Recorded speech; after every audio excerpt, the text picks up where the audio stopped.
Janet, I just got a text. Did Janet I'm make sorry. it on? It looks like she's connecting Yep. now. No, she's, yeah. Oh, okay, okay. Anna, did you get my note? Yeah, no problem.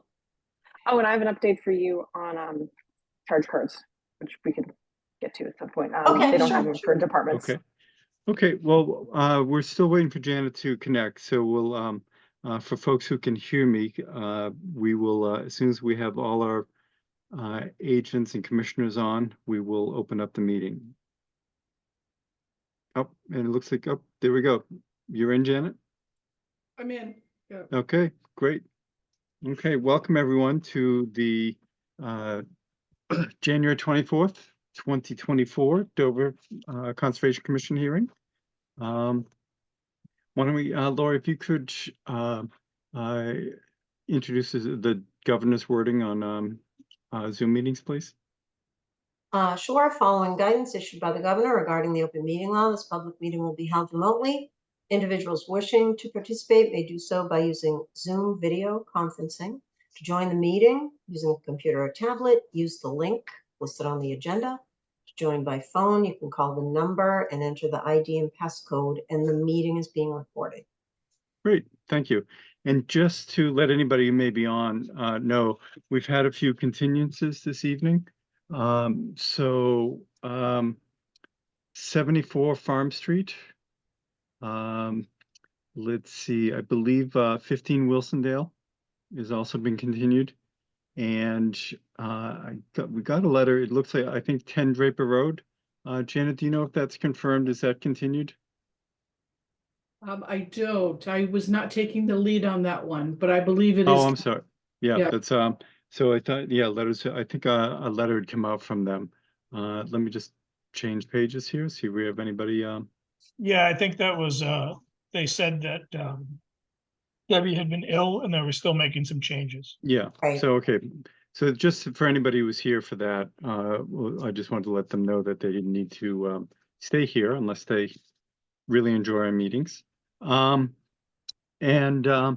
So for starting off this evening, we have a land gift letter for a proposed gift from Jonathan Fryer. And let's see, why don't we start with Jonathan? He can fill us in. He sent the letter out, and then we'll figure out what we can do or how we say yes or whatever we decide to do here. Oh, you're still muted, John.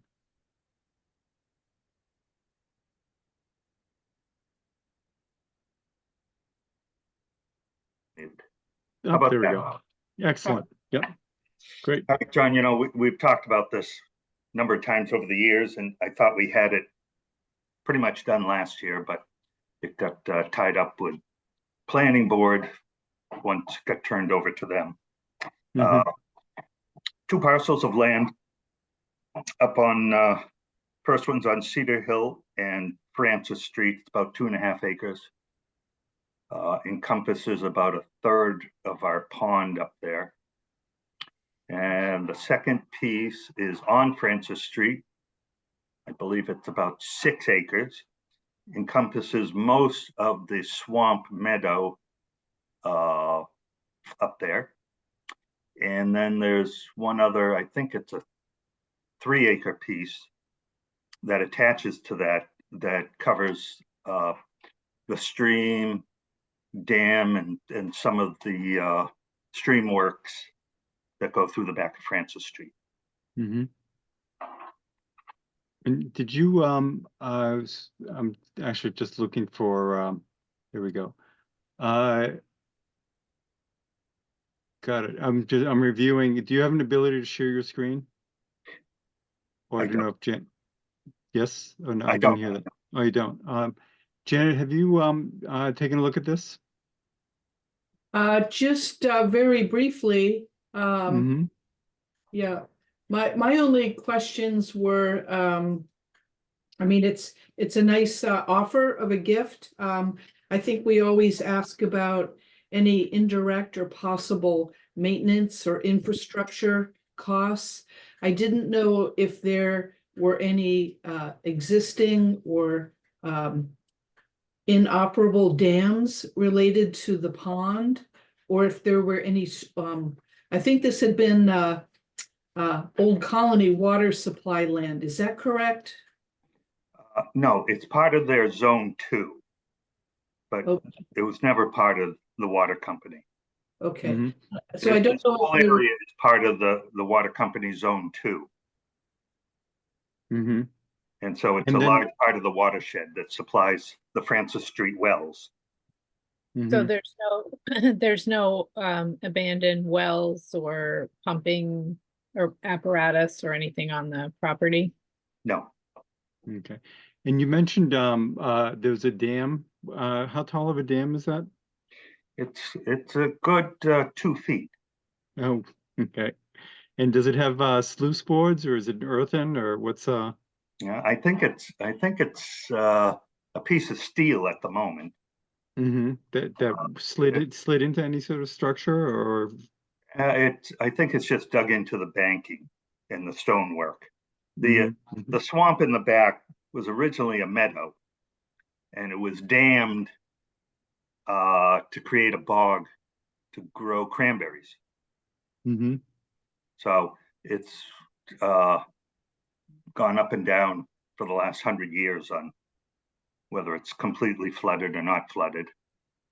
And but I believe the last time I was out there that the dam is still there, Mhm. which basically just keeps the water in there during the winter because it And mostly this is- dries up in the summer. Oh, I see. Okay. So is this the larger pond? It looks like when I'm looking at the plan, the 2 plans there. Yep. And then at the bottom of that lot, it seems to have a cart path or something that goes in off the plan, going behind Colonial Road between the end of Colonial and Francis. Does that eventually make it? No, there's an easement there that I granted to, I think, trustees. I see. And then- So that we were trying to connect Rocky Woods with Noannet. But It we- does. Hmm? It does that. It is a well-used path to do that. Yeah, well, what we hoped to do was to run it along the back of what's Betsy Lane on Yeah. this lot and connect it in with Charlie Ogden's land, Mhm. so that you could come right out onto Walpole Street that way as well. But we just never could put it all together.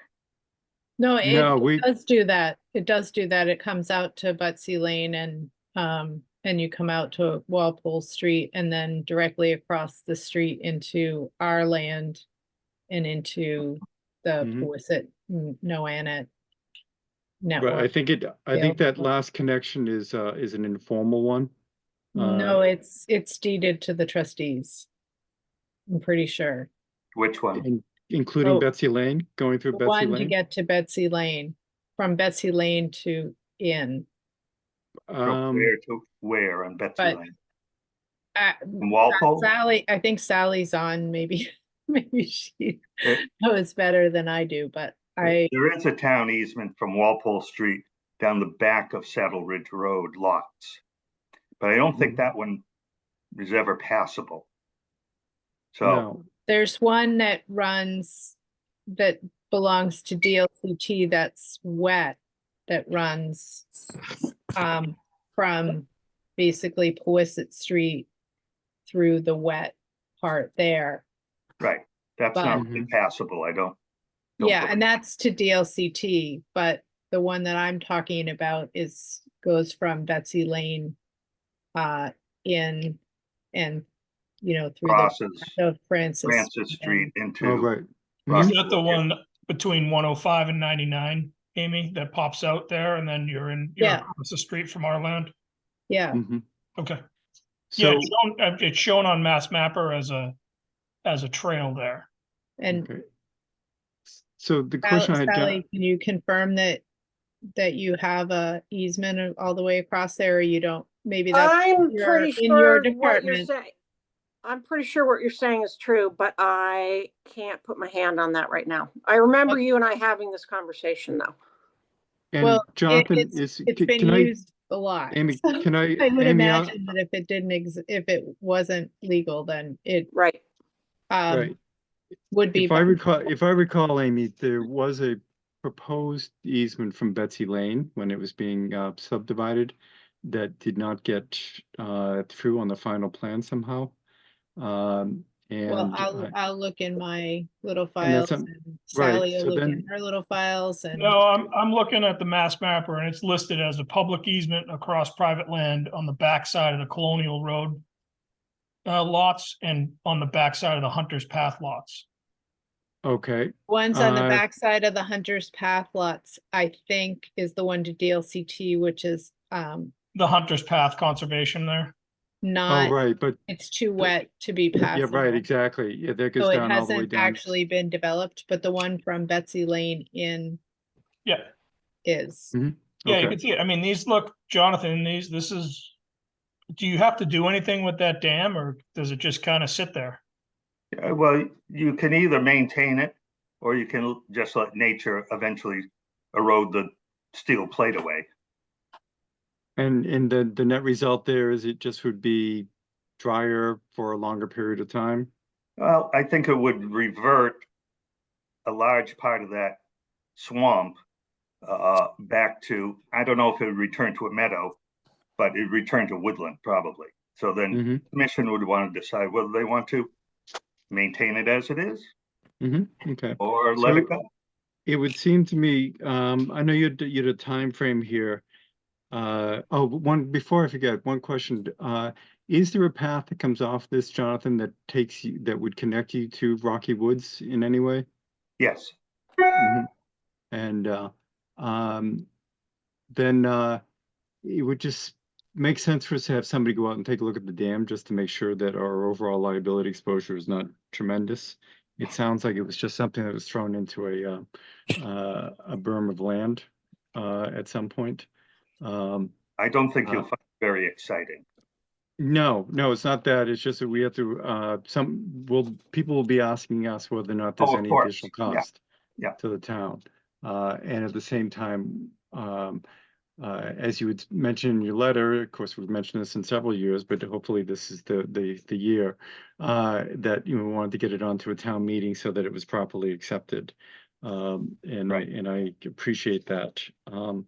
So Commissioner, I'm open to, it would seem on a prudence basis, we could, well, what other additional information would the board like to see on this? My thought is that we, whether the board was willing to do a conditional vote this evening, pending review of the makeshift dam. That way it may allow things to start to move through the town process while we then get somebody out there fairly quickly. Anyone have any thoughts on that?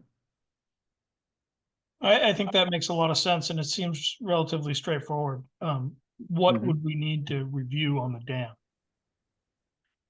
I think first we have to see what it is and what size it is. If the description sounds like any number of small makeshift dams that are dotting the town. My concern was that it wasn't something like the 8-foot stone wall over on Pine Street or the one over on Farm Street, things of that sort. Along Trout Brook itself, there are tons of makeshift things, most of which are more sophisticated than what this sounds like.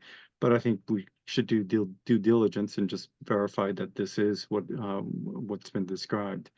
Janet, you had a question? Yeah, I think it would make sense to ask the town engineer, Mike Angieri, to take a look at the dam and then also maybe do a quick review with DCR in terms of if it's listed as a hazard dam, because there could be some liability there for the town, how Mhm. that dam is characterized. Yeah, and that's John, why. Excuse me, ahead. John, if I may, just to Janet's point, I was just going to make really a threshold question in my view is whether it's actually subject to the DCR Office of Dam Safety. They have thresholds for dams that are subject to those regs. It sounds like it probably is not, but that's a bright line question that I think should be answered. Mm-hmm. And Jonathan, do you know anything about that? I don't. All I know is that, you know, it's an intermittent stream that comes through there. Mm-hmm. And I think if any of your board members go out and look at it, first, if they could find it, I would be surprised. Mm-hmm. I would have to show you it. But even when you see it, you'll go, this is what, a dam? Mm-hmm. But it does hold back the water. Yeah. So Paul, I'm familiar with the property. I may have walked over the dam at some point, but it's compared to when we were dealing with the beaver deceiver on Pine Street. There was a dam there that I think it had an 8-foot drop. Was, you know, substantial, and was not part of the DCR dam administrative oversight, which surprised us because we thought it was very, you know, it was substantial. That's why, but at the same time, that's why I'm saying that this would be, if we were to vote on this evening, it would be pending review of the dam in terms of the acceptance of things. This way we can move things along a little faster. It is very, it's in essence a small change in a bank that was done 80 years ago or something. It's not a dam structure that I recall. But then if we go out and Mike Jerry finds that it is, then we'll review it. Is my sense. And also, folks, Jonathan, the isthmus that created access for those 2 lots off of Francis Street. yes. Is this dam associated with that, or? No. Mm-hmm. No, it's on. If you look at the plan of the land, if you look at the 6-acre parcel, then there's a 3-acre parcel that sticks off of it. Yeah. It's right along that. Yeah, I see where the stream goes down. Mm-hmm. Mm-hmm. I see. And then it goes down to the wetlands that are down low to the left on that. Yeah, it goes right down towards the water wells. Okay. Oh, I see. And it's the other, so then the other stream or the other pond, which is up by Walpole Street, Yep, that's where the dam or the culvert was correct. that allowed you that access. Got it. Okay.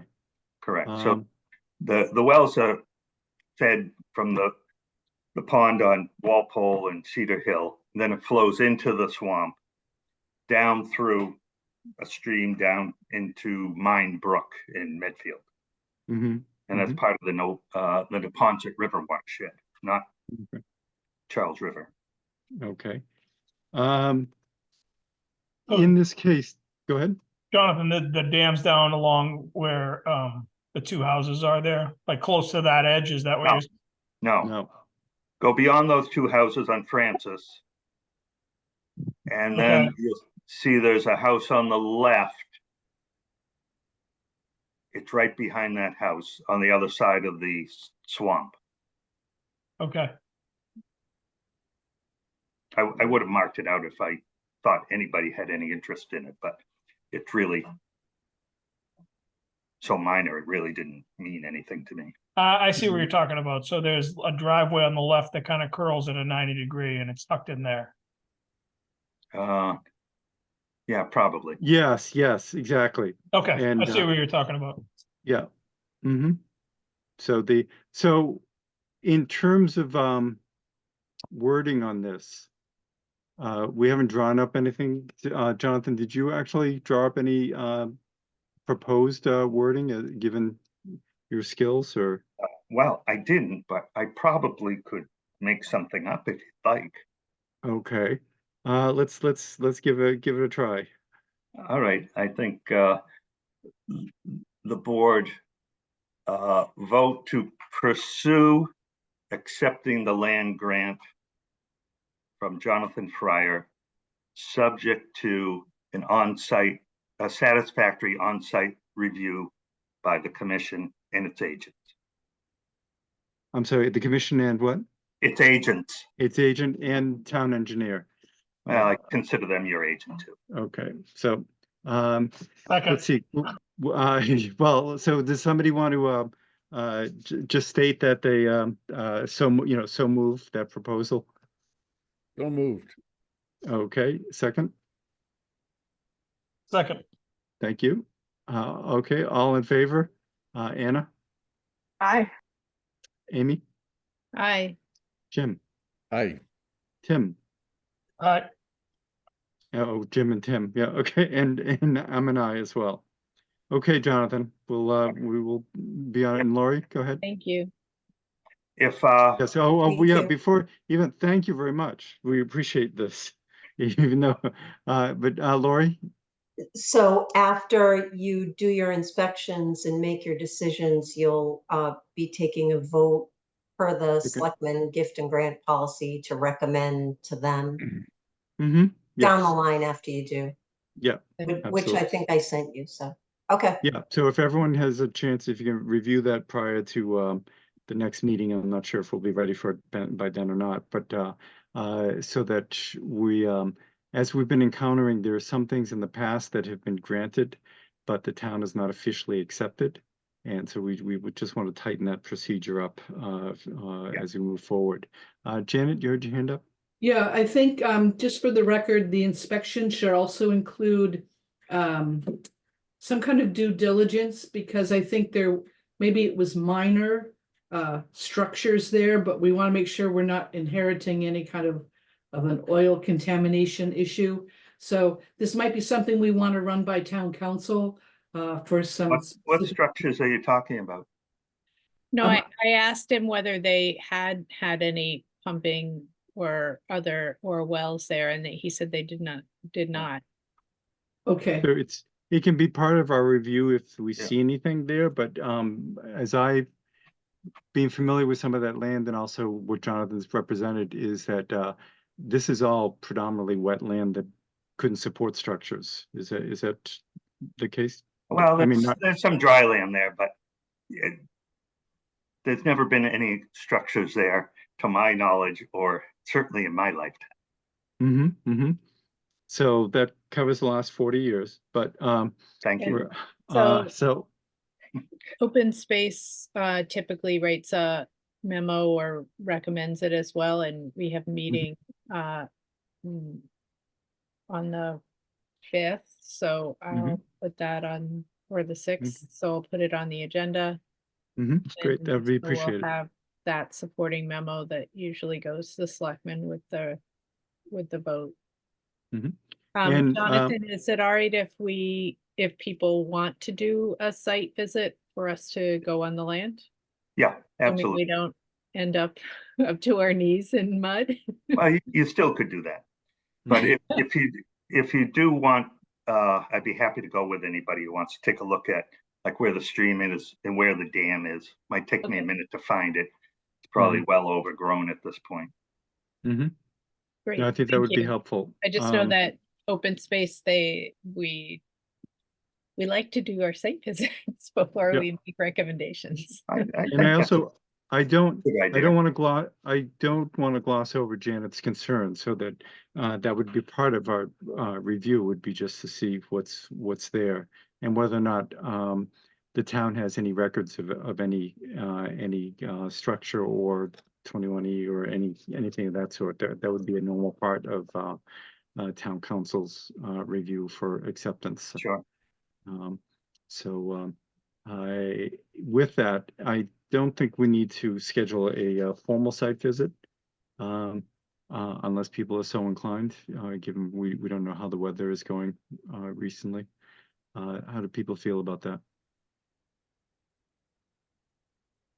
Okay, so open space would be dealt with, directly with open space in terms of access. And anybody who would Yeah, like to, I'll email Jonathan if people Yeah. from open space want to go and Mhm. see. and if you could CC Lori, please. Yes, That'd be great. and Janet, just in Mhm. case they want to come along. Okay, great. Well, thank you very much, Jonathan. Okay. We're one step closer. Perfect. Thank you, everybody. Thank Thank you. you. Okay, thank bye-bye. you, Jonathan. Okay. And we've allocated 2.5 minutes for 1214 Miller Hill. Only kidding, folks. So we have an 87-page restoration plan that has been proposed, and I think it's 87. And why don't we? Is Steve here tonight? Who would be the person who would be from? Okay, I'm here. Steve, would you be the right person to walk us through this? Yeah. Conceptually, we don't need 100% of the detail just yet. Let's start with the concept. I put together a PowerPoint if that's helpful. I don't know if you That'd be could share the great. screen with me and I can just Appreciate go through it. Yep. And Yeah. before I get into it too, like I don't know how much, if I go through the whole thing, I can do this high level overview. I could take 2 hours to talk about it. I could do it in 15 to 20 minutes and just be quick. I'll gauge my speed. I would hope, because there have been some questions on it. I think let's do a reasonable overview, preferably if 10 minutes would be better, because we're outline how many trees, basal inches, the ecosystem there, and then your proposal.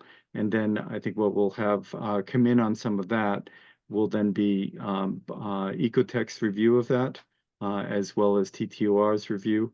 And then we'll have an idea of where we need to go from there. Great. Yeah. So do I just share, or I don't know if Janet, you have to share with me, if I can just request to share? No, if you ask Lori, you have sharing on. So yeah, just go ahead and share. Okay, let's see if this works. I don't share the wrong thing here. Let me know if you guys see a PowerPoint soon. We do. Awesome. Great. Hopefully this works. Great. All right. So I'll be as quick as I can. If there's anything I'm glossing over, if you want to stop me, feel free, but I'll try to, for brevity, I'll go quick and stop where I need to. Just for background, for the record, I'm Steve Verberty. I'm a PWS certified, a SERP, I'm a CWB, I kind of do all of it. I kind of more specialize in the rare species restoration-y end of things, and that's kind of what I like to do and what I kind of do the most of. Ecological restoration, I just pull this quick definition from the Society of Ecological Restoration's website, and it's more, I'll just summarize it quick. It's more you're using nature to assist the recovery, right? You're not trying to create something that was there or create something new. You're helping nature along as best you can to kind of restore something, to what was there prior, right? And you're essentially helping nature do its job, right? To kind of get to an endpoint quicker.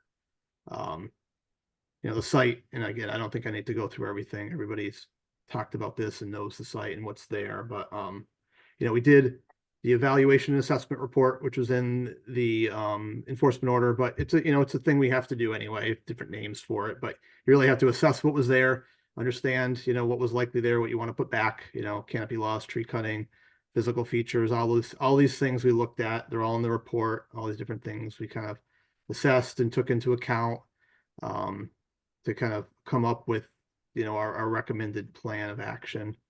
And this is the first plan, based on everything that was there. This is kind of an overall layout of what's there right now. Some trees that still remain, the wetland lines, the buffer zones, property lines. The little green spots are existing shrubs. So, that information hadn't been captured in prior studies that we kind of assimilated. So anything that was out there that was an existing shrub, we took a data point for and figured out the species. We also relooked. Sorry, I'm sorry, Steve, to interrupt. Do you have a view of this in terms of how many trees had been there before? I don't have that as an image. I mean, we have that from the cutting analysis that was done prior. And the line, if you can see it on the plan, I don't know if you can see my cursor or not, there's this darker green line out here. That's the old tree canopy, which we interpolated from the aerial photos. So from this green line to this green polygon here, that's the area that was cut essentially. So I've got that all categorized. We know what was there. So canopy loss, trees, we kind of looked at the old data that was done, by some prior consultants when they categorized everything, which is good. I'm glad that they did it when they did. You know, they were able to see a lot of these stumps like a lot closer to when they were cut to figure out species. But in total, to summarize it all, is, you know, about 2.5 acres were cut. You know, just under an acre was in wetland, just over an acre was in the CR. You know, it includes upland and buffer zone, and about a little under an acre and a half was in buffer zone or areas that were just outside buffer zone on the 1214 Miller Hill properties. You know, prior data we looked at, we field verified all the data that was out there. GPS located everything. As I said, shrubs and some saplings that we found, anything that was kind of potentially useful as material to help this along. We gathered that data. We looked at all the cut stump data. You know, we put them into different buckets. You know, we have cut stumps that were dead and nobody knows what species they are. You really can't tell now. Then we put them into, well, they're dead. You know, they're not really stump sprouting now, but we know the species, and we have stump sprouts or stumps that are sprouting. So we counted those as alive and we know the species. And these charts over here kind of break that down a little bit. You know, this is the total trees cut, you know, the gray area, the ones we don't know. This is the distribution of species of the ones that, you know, you can tell that were cut, and you get a good sense of what was there in the forest prior. And of the ones that are stump sprouting, that's this other circle here. Those are, you know, what's currently growing back. You know, and mostly, you know, the site was oak, maple, hickory, white pine, which you'd expect. In total, 271 trees were cut, 31 are sprouting to some degree. You know, there's other things out there that could be stump sprouts. There's sprouts that are near the tree. Are they root sprouts? Are they seeds? You know, it's hard to tell. We didn't count them as stump sprouts.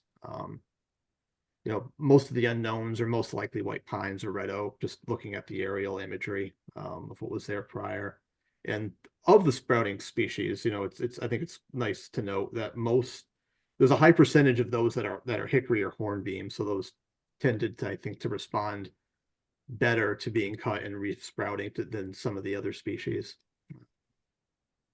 Floristic assessment. This is a big thing that we did up front to gather a lot of data. Important thing to kind of assess what was, you know, what's there now, right? And what was likely there. You know, we did that. And by looking at the stumps and what's there, we did some reference plots and nearby habitats that seemed typical of what was probably there prior.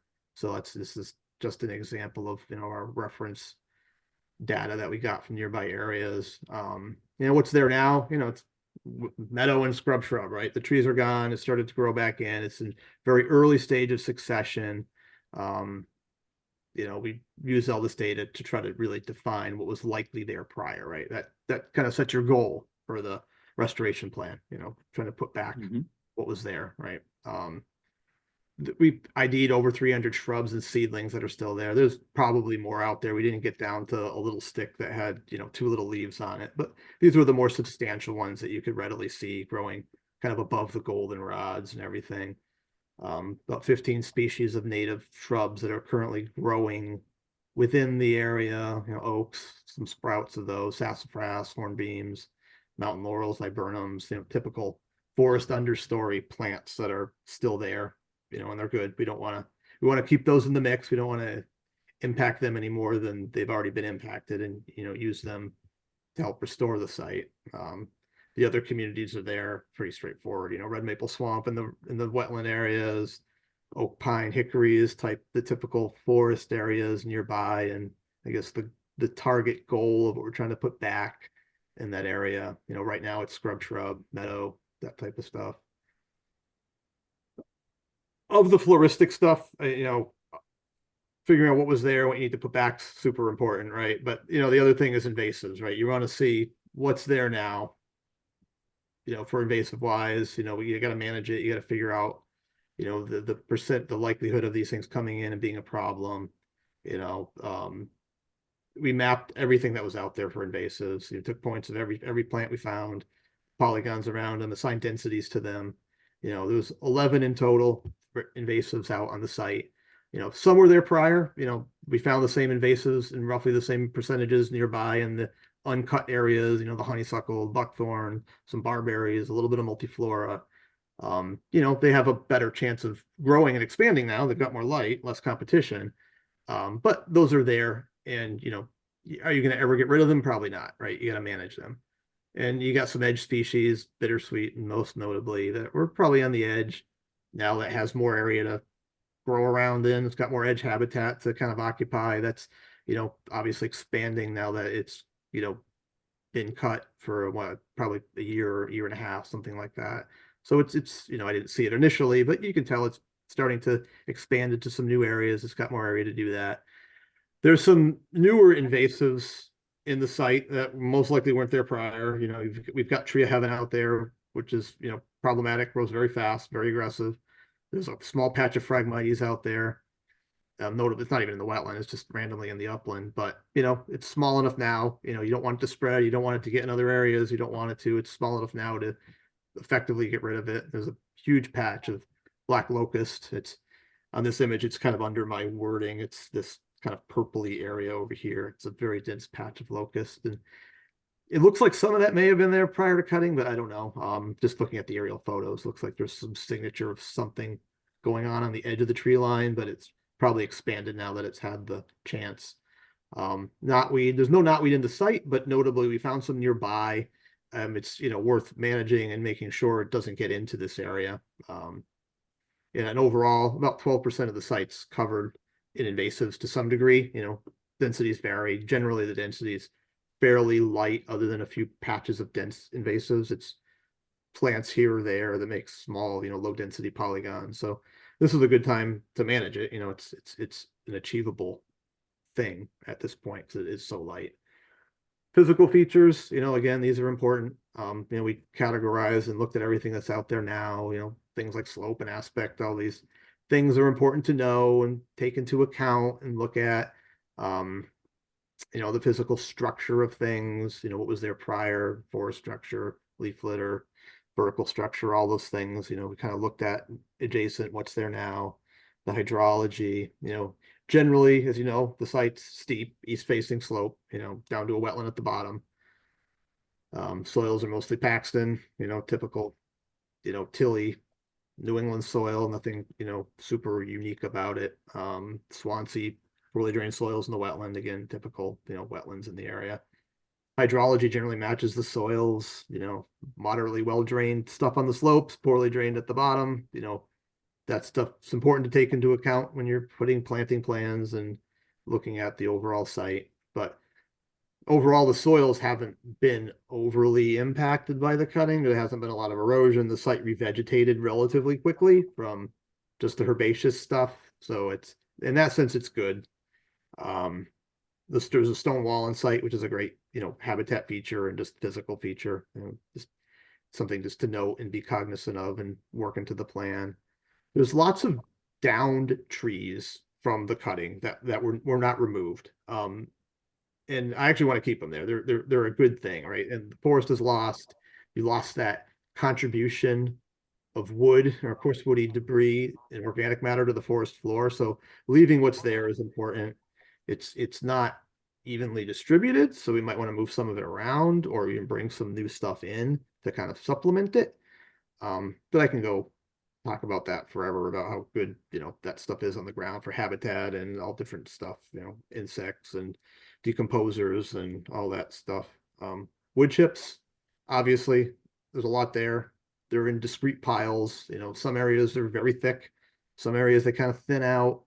Ideally, I want to get these as low as possible, to it does not preclude native growth from happening. And these things also provide an area for invasives to take hold too. It's a disturbed area that invasives can colonize.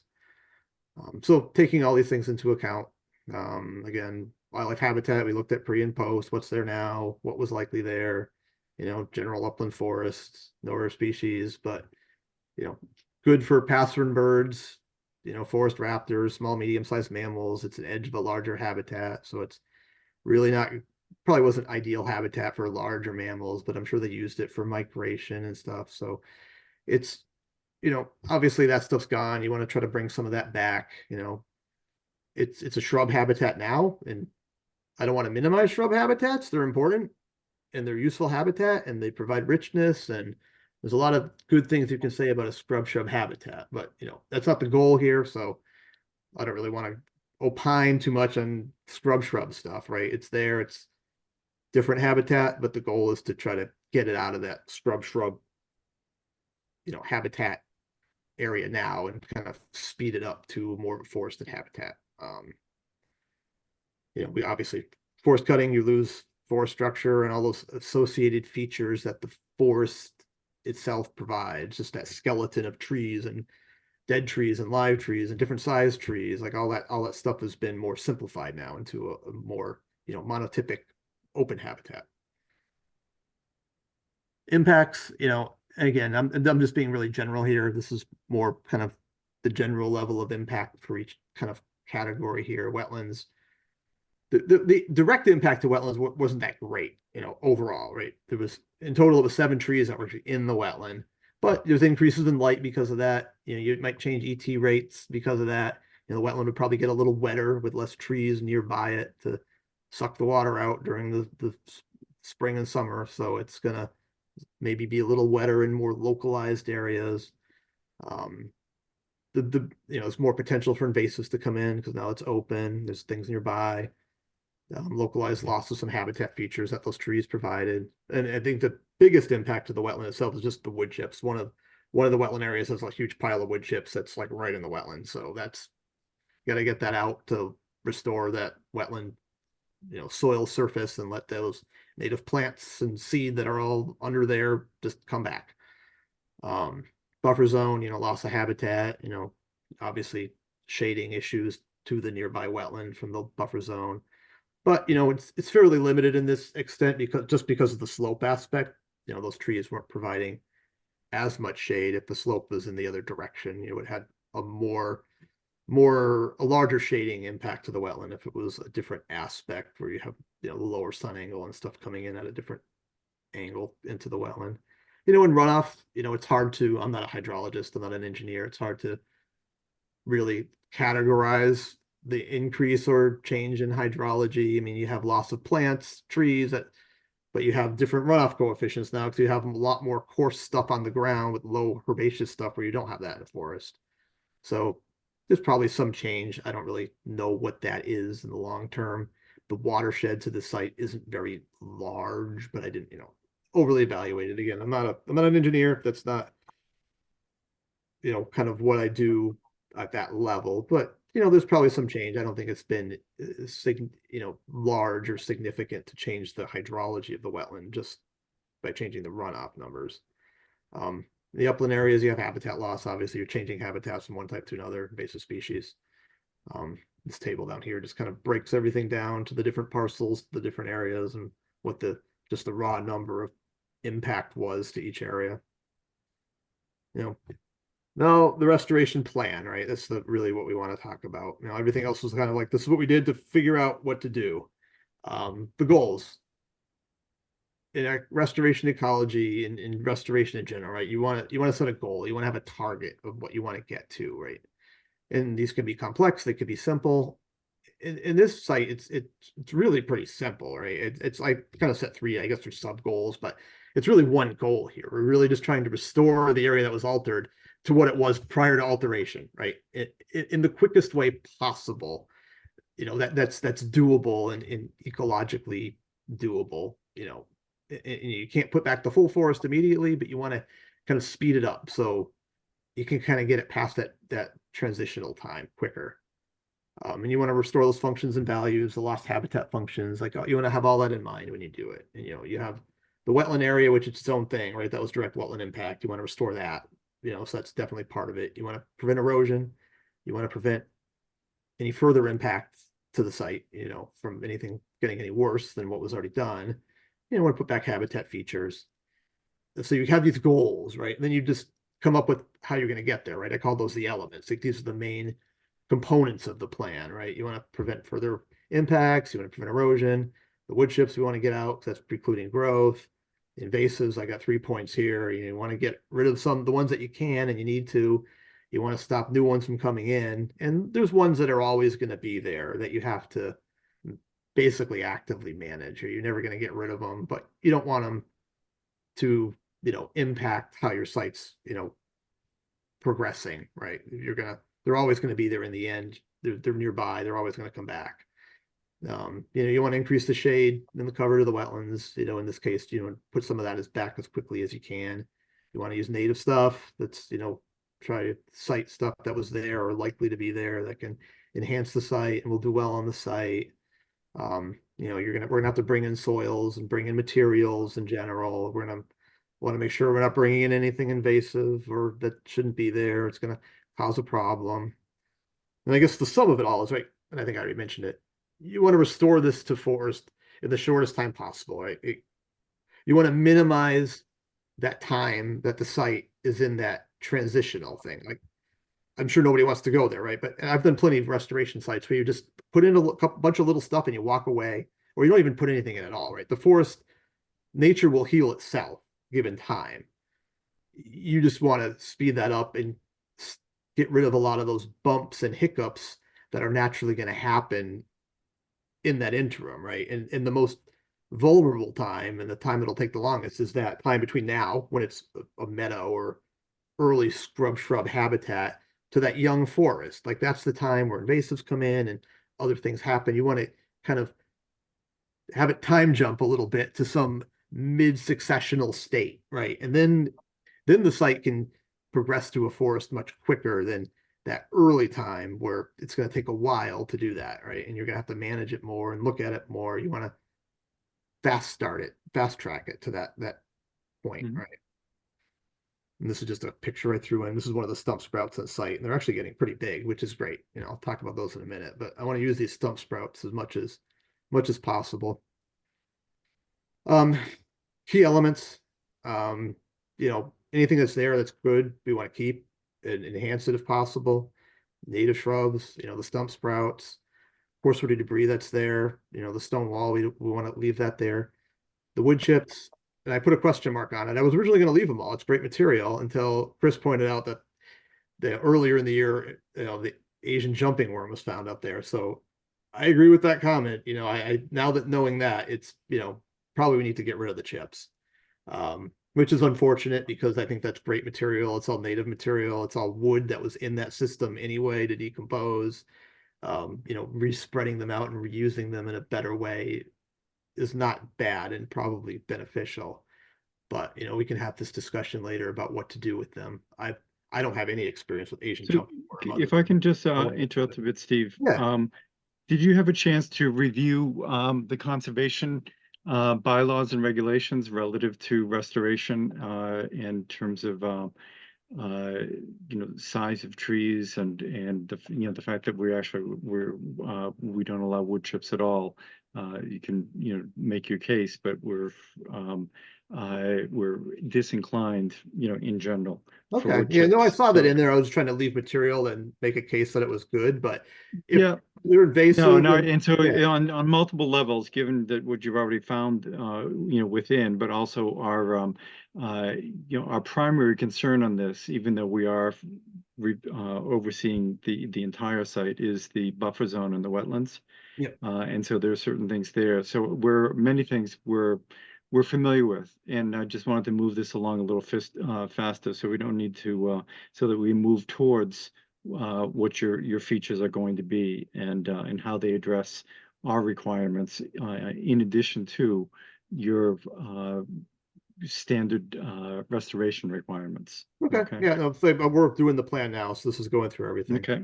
So new features to include, you know, we're doing plant things. We're proposing to put in some nest boxes and roost boxes to kind of supplement that habitat loss in the short term, adding some coarse woody debris, small woody debris. Construction sequence, you know, I can go through this if you want, or if I can just skip over to the actual plan. This is just kind of laying out kind of how the main elements of the plan, you know, marking out the site, installing infrastructure, you know, which is basically mat roads to get out there. I don't want to use timber mats if we don't have to. There's other mats that are better to use and easier to use and have less ground disturbance. Erosion controls, obviously, we put those in early on. Just going to be doing a little bit of moving of earth and digging holes. You know, one of the first things is control invasives out there before we plant.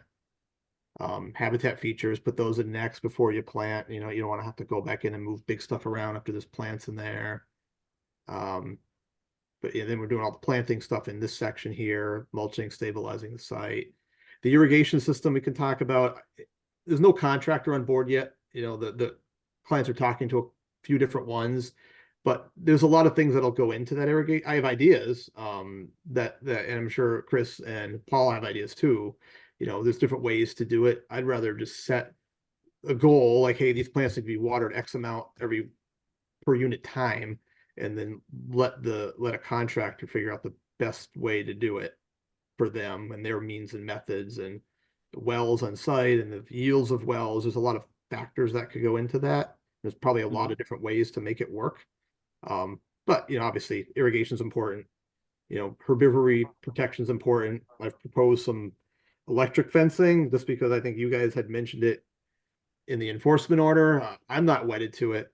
Chris pointed out some points to it. I agree with his. I don't have extensive experience with it, but you know, I'm open to other ways to do that too. And then monitoring. It's adaptive management plan, you know, for agreed upon time. You know, 3 to 5 years is, I think, typical, right? I think somebody commented that I only have 1 year in there. I outlined the first year, but I know we're doing this iteratively for multiple years. I think we could talk about that too, the best way to do that. You know, it might be based on after X number of years, there's amount of success. You know, sometimes 5 years might not even be enough, right? And maybe 5 years is too much. You don't know. It all depends on how the site evolves and what happens and where it ends up. You know, typically 3 is important. The first 3 are the most critical. And then the next, you know, 5 to 10 all depend on kind of what happens in the first 3. The layout, right? This is the kind of this plan behind here. This is where the roads go. Staging areas will be up on the lawn areas. You know, the size may vary depending on, you know, the contractor and their needs and their ins and outs and materials. But I'm proposing Alternamats, which is a brand name. There's other similar mats out there. My next slide, I've got a picture of them.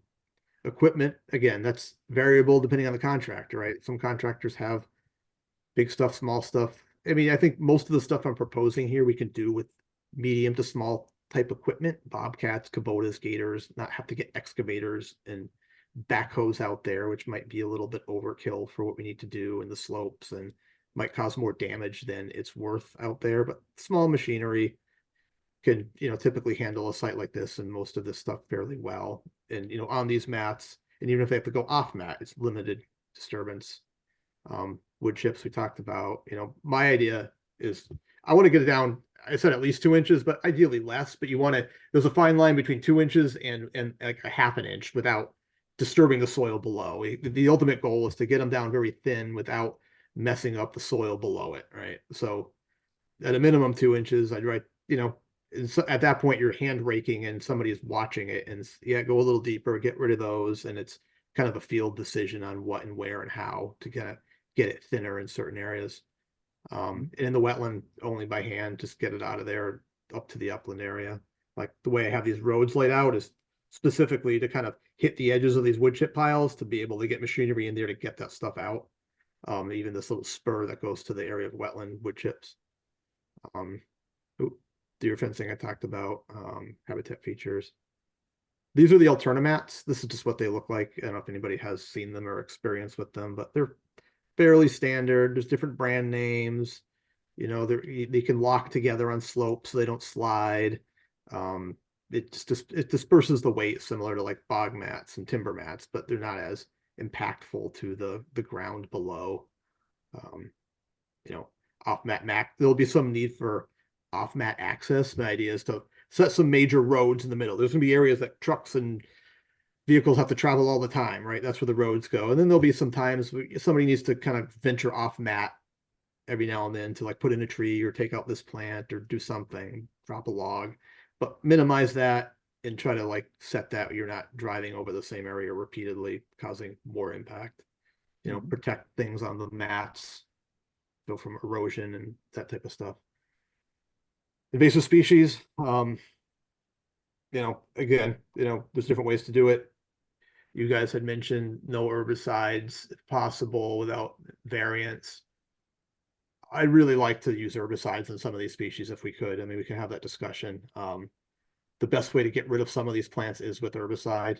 And herbicide can be very targeted. It doesn't need to be broadcast sprayed. I wouldn't want to do that here anyway. There's a lot of stuff we don't want to impact.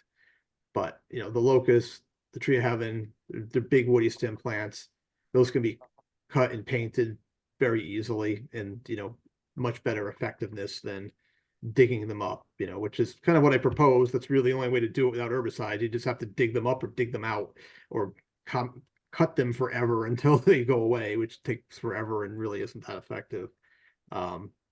So that's the general gist of the invasive species plan. You know, weed wrenching is just a tool for pulling them out, you know, a lot of effort, not as much control. You know, you can do excavation where you pretty get good control, but you have a lot of disturbance. You know, any herbicide application, if we do it, is done by somebody that's licensed and they have all the proper, you know, training and stuff to do this type of stuff. And, you know, you can be very selective in what you herbicide. You don't need to target things you don't want to target. And the goal is to basically manage it for some of them until the site is metastable, and then you have to do adaptive management. You're always going to be mapping where the invasives are. How do we need to deal with it next year? All right, we did a good job on that. Let's go back, let's map it again. Let's see where it is. So it's going to be this iterative process dealing with the invasives over multiple years.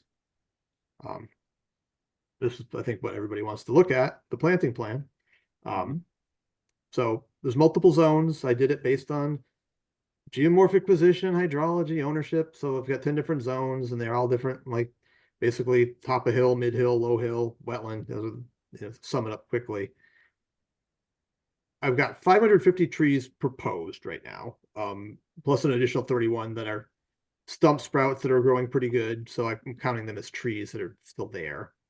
You know, of those 550, 348 are 1 inchers. So those are, you know, small ball and burlap, maybe very large containers. I don't know, they range in heights. You know, they're probably 10-ish feet tall at that point, you know. Okay size canopy, you know, not huge, but they're good. They establish fairly quickly.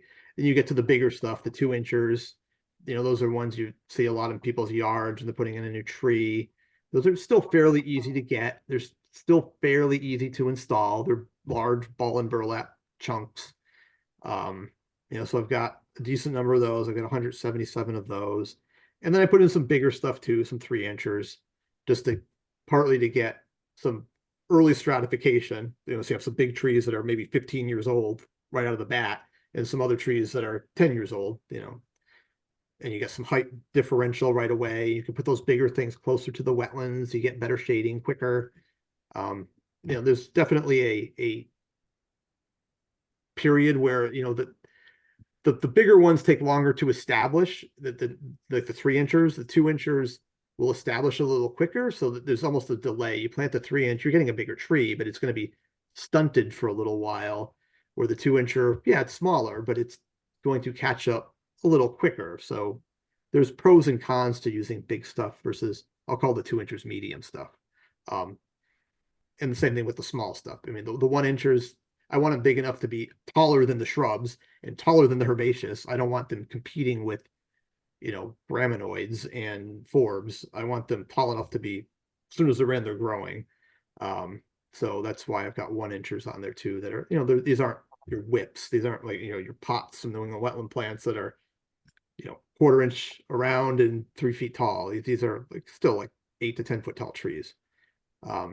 So between the trees that were cut, 271, planted 550, that's roughly a 2-to-1 ratio of what's going back. You know, typical planting, wetland plantings, usually when you like, hey, we're restoring a wetland, need to put plants in, Army Corps standards, other standards, are in this like 400 to 500 trees per acre realm, right? And that's a lot of that is like, hey, we're putting in a lot of stuff, we're going to walk away. Nature's going to take its course. Of those 400, 500 trees over the course of that site evolving, a lot of those are going to die. They're going to, you know, natural causes, competition, you know, to get to a point of a mature forest, which is around 100 trees an acre. That's a typical New England mature forest. And I did the math on this site before that's a common number I've used, but I actually did the math of the trees cut area. We had 108 trees per acre for the forest that was there before. So it kind of jives with what was there for the mature forest. If you do the math on what I'm doing, it's about 220 trees an acre. That's kind of splits the difference. And the point is, I'm not putting trees in it. I'm not making an very early successional. We're trying to put it in that almost mid successional state out of the gate, right? So trees are going to be competing with each other. So you want to kind of reduce that, but you want to give enough cover and the trees are more established. So that's where my numbers came from. So if people are wondering why my numbers are what they are, that's why I came up with those numbers. Larger trees, obviously shorten the transition time to a shrub from a shrub area, which we want to do. We have this whole competition versus a lot of things versus just leaf cover. There's different factors that come into it. I limited purposely my herbaceous plantings. I made them very targeted into the wetland areas, the buffer zones. The whole point of this, I don't want this. There's a lot of herbaceous there. Whatever we plant for herbaceous is going to get shaded and outcompeted pretty quickly anyway. Use the stumps as much as possible. Adding to the shrub layer too. There's 300 shrubs there, proposing 300 new ones. But, my goal isn't to make this a shrub habitat. This is the actual planting table. You can see the species here. This comes from the previous stuff. This is what was there, what's nearby. There's nothing really shocking in here. I'm not proposing anything new or different to the site that probably can't survive here or was here. I minimized the successional species. I don't want a lot of birches. Sorry to interrupt, just to circle Yeah. back on the tree plantings there. Typically, we've used DBH as our initial numbers for replacement. And the restoration would be 1.5 to 1 on the restoration. The initial cut was 1,830 DBH inches. And so the restoration should be about 2745. And then I don't think we're there. Oh, you can't be. I mean, I know. you had full-size trees there, right? You had full. No, I understand. Can't be yeah. there. Let's be mindful of what was there. So Jim, I want to, that's a very important aspect of our oversight. And I wanted to circle to that after he goes through this so that we can address that, because frankly, I don't think it will support that full DBH and we'll have to. No, and I don't think so either. And I think that's fine if we want to circle back on the end there. Yeah, no, and then, but it is something, it's a foreboding of one of the things we'll be looking at relative to this, because we, and we have other ways to make up for that in other locations or whatnot, but let's and I know how much all of the commissioners are concerned about that, but I think we're getting to the end, and what I saw, and then we'll come back to that. What I saw, Stephen, when your last thing you were showing was some of those 3-inch trees would typically be 12 to 15 inches, 12 to 15 feet high. Or Yeah, 10 to that's 15. about the size of the range of the bigger stuff. Yeah. Okay. Once we get bigger than that, they're really hard to install, and the chance of survivability goes down significantly. I mean, but they're also hard to find too. It's hard to get. Well, and just keep in the back of your mind that that may be something that we're looking for a couple key locations, because we're not getting anywhere near the DBH requirements that we have in our regulations.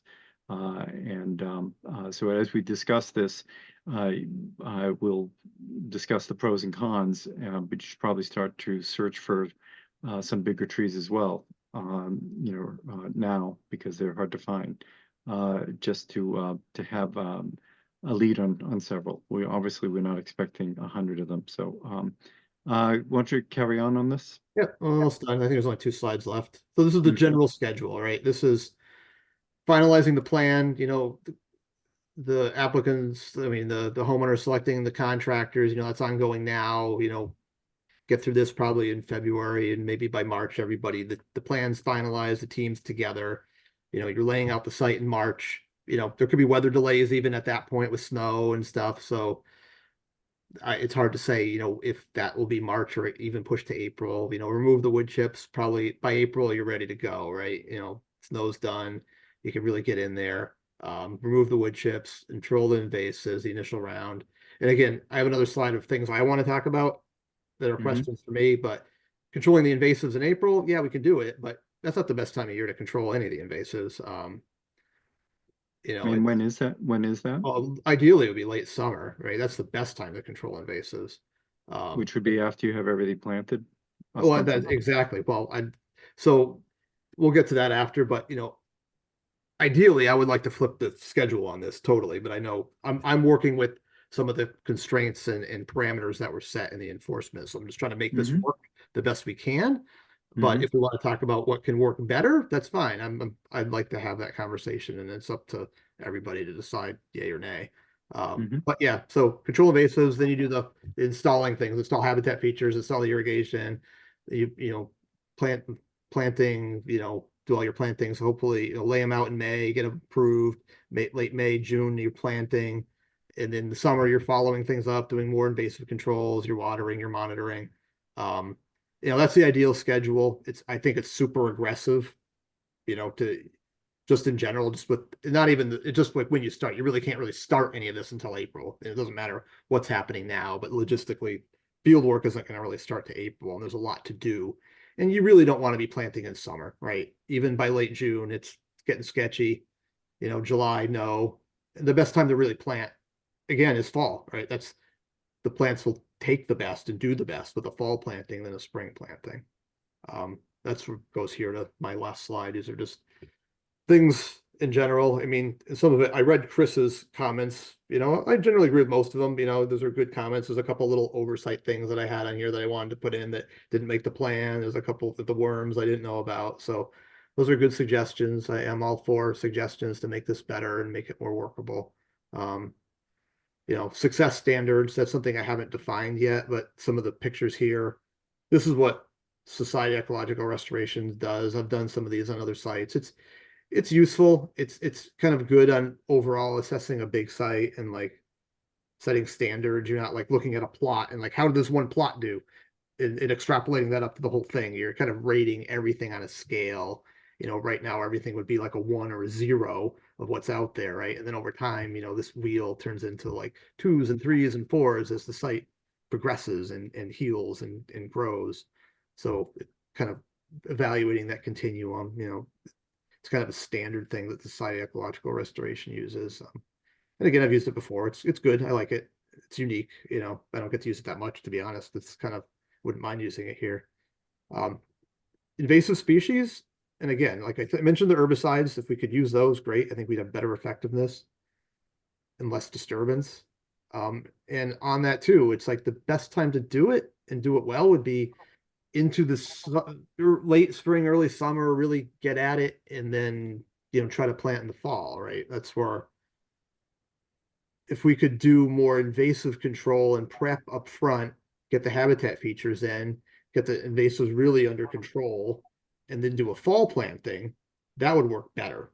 And I'm not even talking no offense to the two homeowners that, logistically, it'll work. It's just better for the survivability of everything. I think it would have a better restoration site if you planted in the fall, if you did a better job on the invasive control, where you're not trying to do invasive control with planting. It's just a lot of conflict could happen. It might just be do a better job up front and then plant. And when you plant in the fall, the plants, you don't have that drought stress. The plants are going into senescence anyway. They can take, establish a little bit, and then they have the winter to kind of settle in, and then the spring they can start growing with a high water table, and then you don't have as much drought stress. If you plant late summer or even late spring, I mean, you're watering that site like crazy, and there still might be issues as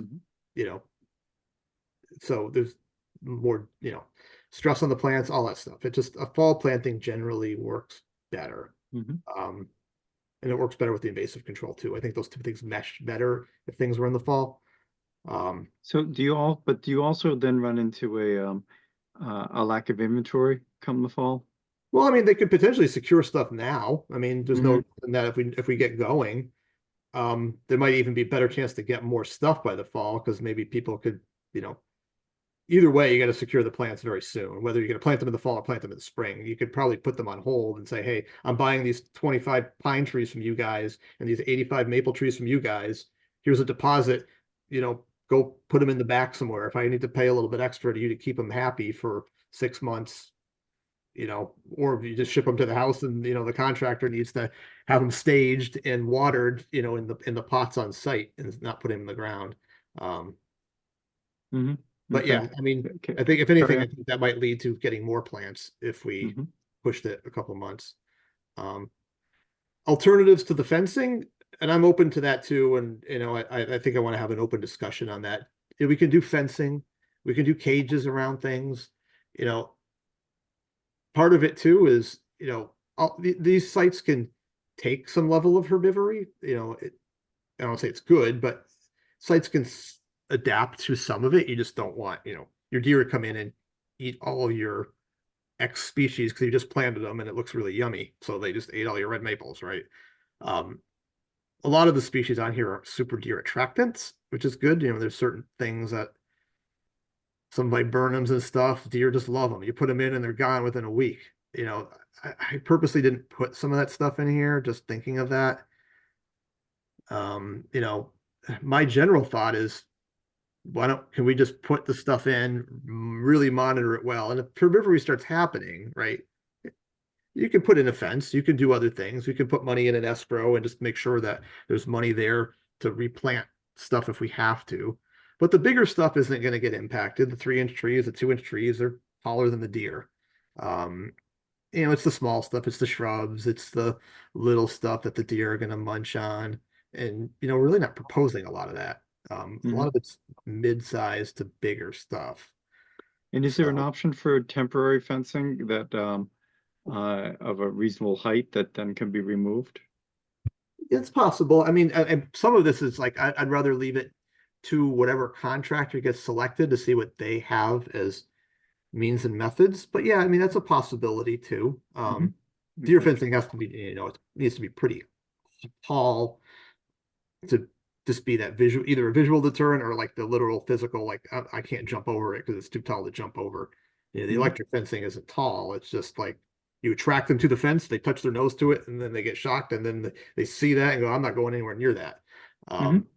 But again, as even Chris pointed out, it's a lot of maintenance, right? And do we want something that's less maintenance, but maybe more effective, or the other way around? And then we have the invasive worm talked about.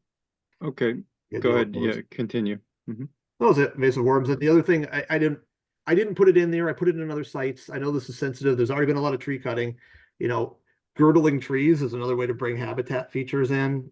But I didn't purposely put it in there. I think it's worth mentioning. I'm a big bat guy. I like bats. I do a lot of stuff with bats. There are trees make a lot of habitat for bats. It's usually the dead trees that make habitat for bats. And whatever dead What is girdling? Girdling is you purposely kill a live tree by just cutting it around at the base, and then you just let it stand there and die, and then it just starts to fall apart, and you get a little habitat features, and woodpeckers start going at it, and makes holes and makes cavities for birds, and that dead tree, that snag, will stay there for years until it falls over.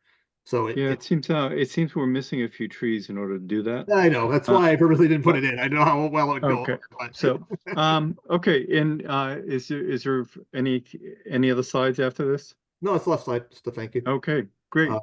Thank you. So I wanted to Paul, have you had a chance, Paul McManus, have you had a chance to review this in detail? Yes, John, I have. I put together unfortunately just late today, sent out a memo, really kind of just some bullet points for the commission and Steve, frankly, to think about. And if you'd like, I'll run through that real quick. Sure. Why don't we do that? And also, it also looks like, as I mentioned earlier, and as Jim was alluding to, sort of dovetail some of our regulatory requirements for restoration into this.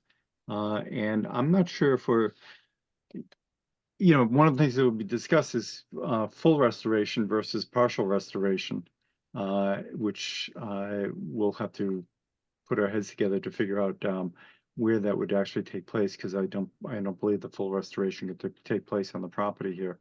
But why don't you go ahead and run through some? And did you have a chance to review Chris's, I think you mentioned that. I did review Chris Paulton's memo. He had a number of my comments were similar to his. Mhm. So And for is Chris here now tonight? I think I saw his name. Yes, I am. I'm here. Oh, Chris, do you have I had difficulty finding your review. Do you have an idea what date you may have sent that to the commission? About January 17th. Okay, great. Then I will look that up while Paul. Go ahead, Paul. Why don't you walk us through your notes? And so, if what would be better? Can you do you want to keep the restoration up, Paul, to make any references to things, or do you want to pull up your letter? I mean, I can pull mine up, but it's really just kind of bullet points. So. Yeah, then why don't we? And if there is anything you want to be pointed at on the slides here, just let Steve know. Yeah, I why could pull up the don't actual we plan why don't we too. leave that up in case you want Steve to go to a certain figure or something? I think would be the most effective. Okay. So my first comment was I was questioning wood chip depth. Steve's plan proposes in the wetland get down to 1 inch, in the upland 2 inch. Although he does reference, ideally 1 to 2 inches. In my experience, 2 inches of wood chips will still impede growth. So my view is that 2 inches is still a pretty thick layer of wood chips that would impede growth. And I think you can, carefully, it's handwork at that level, but get down to the range of 1 inch or less. And then my second comment is a goal of protect and support native shrubs. And my question is, and I don't know if you want Steve to try and comment on this now, or just throw these out, but it was unclear to me how the shrub density and what's proposed compares to the reference areas. It seems to actually be more shrubs than in the reference areas, was my sense. Number 3, in Steve's zone 1, is an area where there was no cutting, but it's included and proposed to be planted and planted with trees again. And my question here is that, we have for the most part a pretty homogeneous plant community that was on the slope in the upper part anyway. And we're restoring all that for obvious reasons. But my question really is, why are we taking this area that wasn't forest and was a little different and added a little diversity to the site and putting it in moving it towards that same state. Number 4, importation of topsoil. Basically, I'm suggesting that there be really some really strict rules, so to speak, as to how that gets managed. Bringing in topsoil just always makes me nervous. Straw mulch, again, just suggesting that there be some details. Hay bales are a great source of invasives, and again, suggesting that there be some kind of some measures to hold the contractor's feet to the fire, as it were, with respect to that. Are there alternatives to straw mulch that would do the same thing without those? Well, straw per se, straw is basically the plants without seeds, in theory. But making that happen can be difficult. Your typical hay bale can have all kinds of things in it. And I'm not objecting to what Steve's proposed. What I'm suggesting is that there be again some strict measures for evaluation, testing, sourcing to hold the contractor's feet to the fire. And we've encountered that over the years, which is why we don't allow even straw bales to be used in lieu of compost socks and things like that. In this case here, is this as a mulch to be spread over the new plantings? That's correct. Okay, and are there alternatives to that?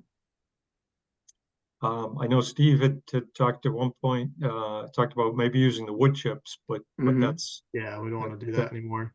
Right. that's, I think Chris had thrown out pine bark mulch. I think that's what he mentioned. But Mm-hmm. again, it's similar to wood chips. But if that's not considered a wood chip under the bylaw type thing, I think that's very useful too. I mean, you can always do like a sprayed kind of mulch too, where it's more like the fibery stuff that you kind of spray just to stabilize the site. But I think we only really need mulching around plants. Mhm. I don't think we need to mulch the whole Mhm. site or anything. No, it's just something to go, we've had difficulty in the past with, hay being mixed in with straw. Yeah, and no, I agree. and No, I have to. those issues. I think, and I'm assuming the acidity and so forth of the pine, we can address that a little bit later. But it may be more controllable. Anyway, carry on, Paul. Sure. My number 6 is just really just a terminology point that kind of jumped out at me. Steve put in the term of a monitor, and a monitor, that's often the label that I get as your peer reviewer, or that Janet might have, is a monitor on sites.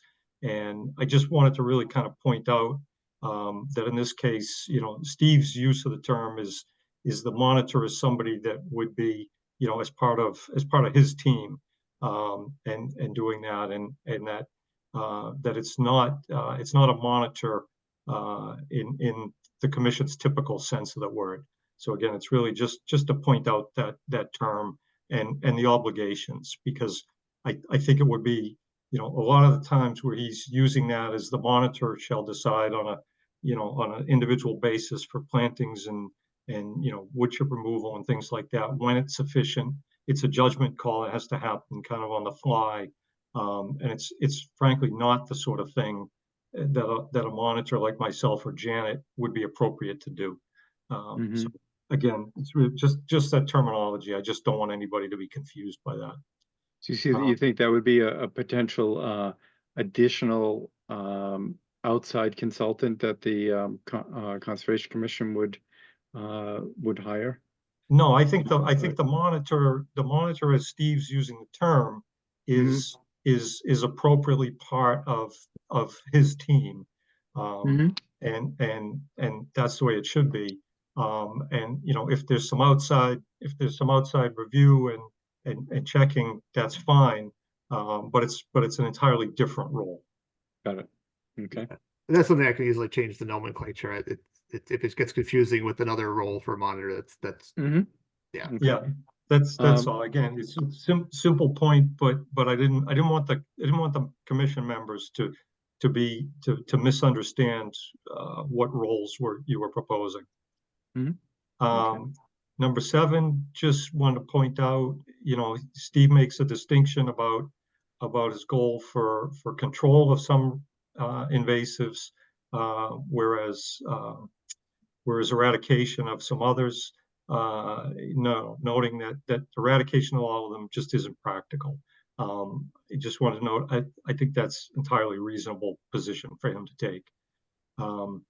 Number 8, he has a phrase in here about the monitoring contractor being appropriately credentialed and licensed. I just think that should be defined. That's all. Number 9, I'm going to agree with Steve about the use of herbicides. I know folks don't like herbicides. The commission doesn't like herbicides. But everything I've done and seen and read indicates that that's really the most effective thing to do in dealing with the invasives. The electric fence, I don't have any experience with that in terms of deer, and I was just asking for some more information on that, and questioning a single winter inspection was proposed. It seemed to me that the winter would be the time when the fencing would be most vulnerable to getting damaged by limbs coming down in the snow and that sort of thing. Irrigation, Steve had talked about 20 gallons of water per week for a 3-inch tree, for example, with a provision that if an appropriate amount of rain fell, that could be adjusted over in a certain time period. But that's really not well defined. I mean, equating 20 gallons to a quarter or a half inch of rain or something, it's really not defined. Talks about my number 12 talks about an as-built survey. Doesn't, I don't think, say when that would be done and how that would be used. I mean, I think it's a great idea to do the as-built survey. You can then use it, and it becomes, I think, a working document over the monitoring period. But I don't think it's specified, unless I missed it, about when that was done. That was my intent on that, to make it part of the adaptive management plan, like right after construction. And then that's the new base, right? Right now the base is pre-construction, and then you have everything in, where the shrubs are, and I can obviously define that a little bit better. Yeah, that's fine. And it may be in there, then I missed it, but that's what I'd be looking for, is just, again, just kind of making things clear and precise in terms of work order.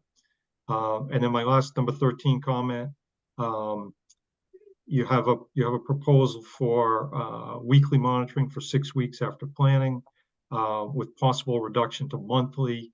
If I think you use the term, no issues requiring attention were observed. And I just note that to the commission, that that no issues requiring attention is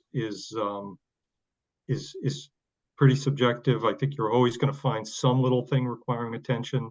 And I know typically the commission's used to setting a fairly rigid monitoring requirements with a provision for adjusting those requirements with commission concurrence. So I'm just tossing that to the commission to see if that's something that they would want to get involved in terms of reduction in monitoring frequency. And that's really it. I agree with Chris Paulton. I think it's a good plan. It's a good, thorough. I was happy to see the level of detail that went into the characterization.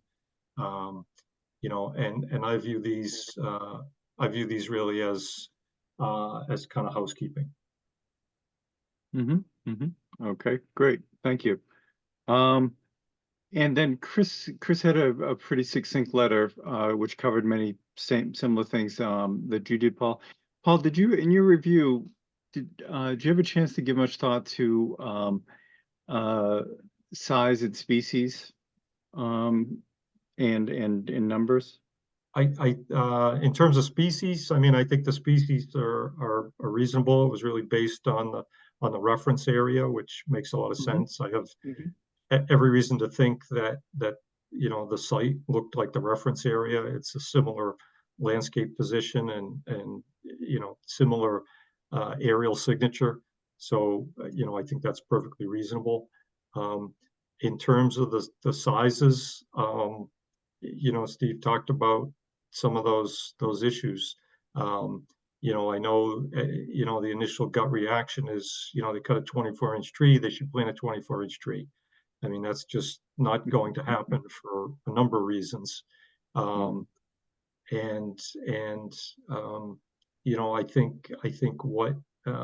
think what Steve says makes sense. I know that there's difficulty in getting the larger trees to grow. There's collateral damage in terms of equipment, getting it in there, getting a hole dug, dealing with soil disturbance. And to me, it's a cost benefit issue, not in terms of dollars, but in terms of the end goal and the site disturbance, and all of those things. So I don't,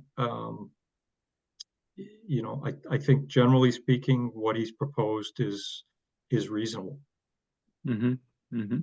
And the idea of getting a few specimen trees that are larger size basically may not be. I was wondering about those, a few of those on further, not necessarily upland, but slightly flatter areas that may not incur as much damage. Yeah, I thought about that. There really aren't a lot of flat areas until you get No. right up near the top. Which then is the area that by the wasn't wetland. Those are the two flat areas. right, Well, and then the yeah, area or- by the or- top, the area by the top was the area that wasn't as treed as other portions. Is that right? Well, there's one area right at the very top, right? Mhm. But you know, you have a specimen tree. You need big equipment to get it there. You know, you need a machine to dig the hole. You know, you need potentially a crane, not a crane proper, but a crane type device Mhm. to put it in the hole. It's again, you know, is the I don't know. You'd have to really think that through. Find a particular spot. Think about how you would get it there, what equipment you would need, and then you know, and then there's the issue of especially given the logistics of getting, you know, bouncing it down the hill. Are you going to beat it up in that process? Well, I think the slope on that hill is daunting for anything sizable to get any sort of equipment in there and have it be stable, which plays a role in this. So My thought Yeah, on that that's my too view. is if you had larger equipment going in, I mean, at some point, you know, something like the Alternamat Road type infrastructure isn't going to be adequate. You'd be no. building gravel roads out there Mhm. to get Mhm. like a tree spade or something like that in there, and then you're just having to then dig that all back out and restore it, Mhm. you know, Mhm. and then everything else that goes with that, the shrubs and everything else. So, Well, that would take care of some of your invasives, but well, we could line the road up with the. but the no, so that yeah, it is a if it were a flatter site, it might be much easier to propose. Okay, then so Chris, do you want to touch base on a few of your things that are different from Paul's? I thought you brought up a few interesting takes on this. Sure, thanks a lot for having me. And I was really happy to comment on this plan. Steve, I think you did a great job. And with your comments, I'm even more excited about the plan and how we can improve it. So I think you addressed a lot of my comments, or Steve did. I guess in word of support for something that Steve brought up for the commission to consider, I absolutely wholeheartedly support thinking about a different timing sequence, the summer for the invasives and the fall for the planting. I think that's a great idea. So for your consideration, but I do think you're going to be a lot more successful overall. Okay. So please consider that. Is that something where so would you see shrubs being installed prior to that, or do you have to wait till you have your large trees in first?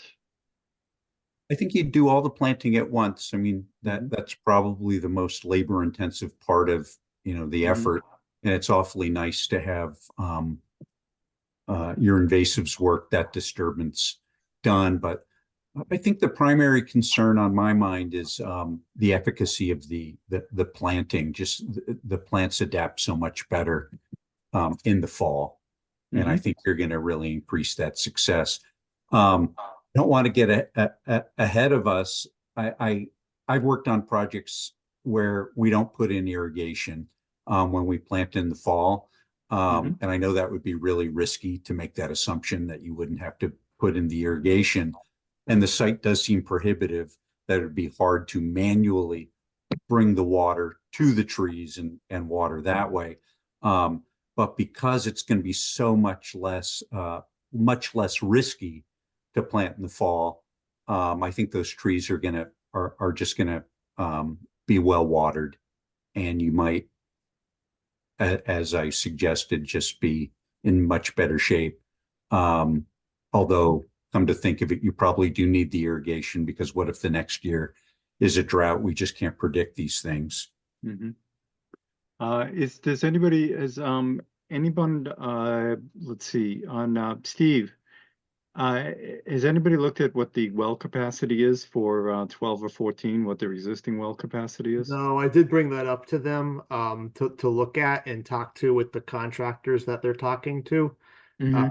But right now it's a standard, whatever their house well yield is and whatever load that they have to, maintain for the property. Right. But yeah, I don't know yet. I mean, there's If still, I might. if it's not enough, that would maybe drill a special well just for the site, if that has to happen. Mhm. But like Chris says, if we do this planting this way and we probably wouldn't even have to install the irrigation until the following year. And then you Well, have a better sense of. yeah, where I'm thinking is depending on yield, an overland manifold system with, reasonable sized pipes that could be removed at some point. Maybe, because as I'm looking at the number of trees that would require irrigation, unless you're looking at irrigating all of them, but if they're primarily the big ones, 20 gallons per tree per week should be could be handled by a domestic situation if they have a reasonable supply. I just didn't know if it's something to work the math out on there. Francois, were you going to mention something about that? Yes, I've been in touch with a couple of well folks to do a version of that math without Mhm. knowing exactly what needs to be irrigated, with the intent of thinking through for the contractors what's the best irrigation plan. Yeah. And do you have an idea of how deep your own well is? It is unlikely that my well can support watering the kind of acreage we're looking at. Okay. Then thank you. Chris, was there any other things that you want to touch base on relative to your notes there? Yeah, not so much on my notes, because I really feel like it's out there for you to chew on. But one that I didn't express that I just want to throw out there is a little bit of a wild idea, but it might, have some merit. There's this concept in restoration, especially around climate change, around assisted migration, or bringing in trees from outside of the range. That would naturally occur. And this is a pretty stable forest type. And I'll leave that for Steve perhaps to chew on, and the commission. But I do wonder if there are any opportunities for even reintroductions of trees such as disease-resistant elms or chestnuts, or things like tulip trees we've been introducing on restoration sites. I was about to mention tulip tree when you said that first part.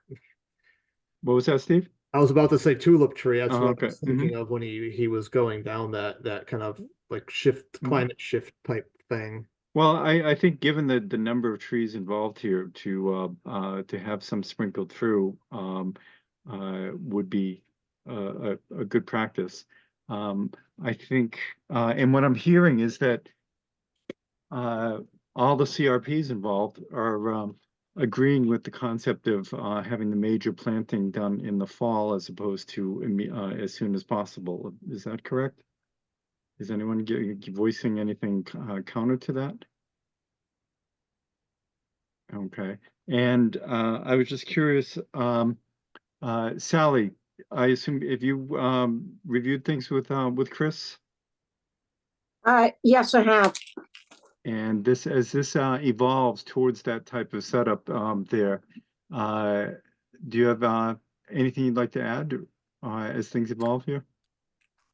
I don't know. I mean, I agree with Chris. I mean, I think Steve did a good job. I think it's a good starting point. It's a pretty solid plan. And, it's good. What I'm hearing here is that Paul and Chris and Steve seem to all be lining up. So I think that's positive. Okay. And And it does, as I'll let folks know that I walked the site with you, maybe a month ago or so. There's no erosion no visible erosion there. There's quite a vegetative mat there. And it's pretty striking the growth that's coming out of some of the stumps there. Yep. Will maybe hitting some of the numbers that these proposed trees are going to have before they get planted. So it seems like a very fecund site, which is good.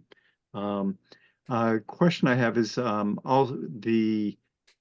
if we change that planting around in terms of how soon would you see it's sometime in April, Steve, about getting in there to address wood chips and starting on some of the invasives? Yeah, I would think the initial part of the plan would still be the same, the logistical part, getting in there, starting to manage invasives, get the wood chips out, that could and should still happen sooner rather than later. Okay. It almost, you're basically pre-prepping the site and you're getting it in a good condition to basically, go plant it like crazy in the fall, and get it in a good spot. It just gives more of a buffer to do it right as opposed to rushing to get it all done in a short window. Okay. Excuse me, John, a quick question for Steve. Yep. You don't need any mats until you do the actual planting, correct? Or I guess maybe for the wood chips. I mean, mats. My question, I'm just really, what I'm thinking about is I'd hate to have the mats down for longer than they need to be. Oh, sorry, maps. I said maps. Yeah. Yeah, I mean, the good thing with the alternative mats is they're fairly easy to take down and pick up, right? So yeah, I mean, for the wood chips, we would need mats, right? Because I have the roads laid out to get to the wood chip piles specifically, because that's going to need more heavier equipment to like pick it up and get it into a vehicle and drive it out. But I guess in theory, we could put the mats down and do the wood chip removal. We'll need the mats to put the bulk stuff in, the habitat features, all that type of stuff. And then there could be a period where, nothing's going on for a couple months in the hot summer. You take them out and then you can put it back in. And maybe at that point they can go, you probably need a lesser extent at that point if you're just doing the planting. Some of the mats now go specifically to some wood chip areas. Yeah, I mean, even if they were picked up and stood upright or whatever, just pile them on stumps or whatever. Just like if they're all summer, they're going to kill anything underneath. No, totally, that's a good point. Yeah. No, and one of the options is you mentioned using bobcats. Is maybe putting mats part of the way down and using tracked bobcats to move stuff from there, partially up the hill so that you don't have to bring things down as far. Were you thinking of using something larger than bobcats to deal with the? I mean, again, it's up to the contractor and what they have for available equipment, but I wasn't envisioning anything larger than maybe a Kubota-y thing that's got a scoop on it that you can dig a hole, right? So you're gonna get some root ball holes. But it needs something big enough too to carry the weight of these 3-inch trees probably weigh 1,000 pounds. Oh no, I was talking about just the wood chips. It seems yeah, no, for the wood chips, I mean, no, like a small machine, as long as it's got a scoop on it and you can articulate that scoop in a way to kind of try to get a flat surface underneath it. Yeah, I think that's all you really need. No, I'm just as a contractor, I'm wondering if a track bobcat directly on what I see out there may not leave much damage, given it. Oh no, it probably wouldn't, and may not need for a good portion of that to need the ultra tracks. May be able to just go over the a little bit of the road that was kind of put in there from the tree cutting. Yeah, like the forestry road, let's call it, like the access path they use. Yeah, so it's just a thought, and then I think and if you do need the ultramats, then you put them in and take them back up within you should be able to handle those wood chips certainly within a week's time. And you wouldn't if you don't have to lay out the entire road plan that you showed. It looks like it's a win-win. So I'd like to give that some thought in terms of alternatives there. And I think one of the things that Chris had mentioned, in which we have not been familiar with, although I am, but in terms of the commission, is escrow accounts covering some of this. And Chris, can you expand on that a little bit in terms of your experience there? I don't have a whole lot to, of legal knowledge to add to it, but I do think that there are probably better qualified people than I to advise on that matter. But I've worked on projects where that has been the case. Mm-hmm. And so I imagine that we will run things by town council. I'm sure Attorney McGregor may have some experience with that. But we'd like to, so far, there seems to be a great deal of mutual cooperation here. But it may require an escrow account at some point, especially for covering things in the future for during the monitoring process. But I think we can get to that as we hammer this out. So my question is, I guess we would start with Steve. Within the next few months, what work besides lining up trees do you see in moving forward with contracts and things of that sort?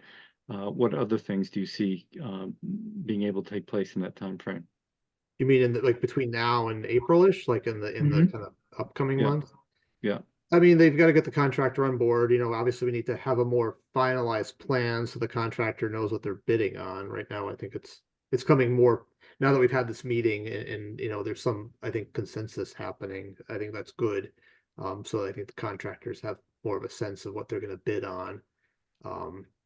Once the applicants select one of the contractors, then, the irrigation stuff can start in, really planning that out in earnest a little bit. The same thing with the deer fencing. I think between all of us talking and with the contractors on board, we can talk about maybe other ways to do that. I know Chris mentioned, potential cages around plants too. There's pros and cons to that. It's certainly protective. I'm not going to poo-poo it. It's definitely doable. But there's a cost benefit to all of it, right? It's a lot of cages and a lot of metal that's just going to be like a lot of material that's just there, so I think there's some of that kind of fine tuning of those level of logistics between the herbivory protection and the irrigation. I think everything else, I think we can kind of figure out, procuring. Once a contractor selected too, it's just like, okay, now they've got all their sources.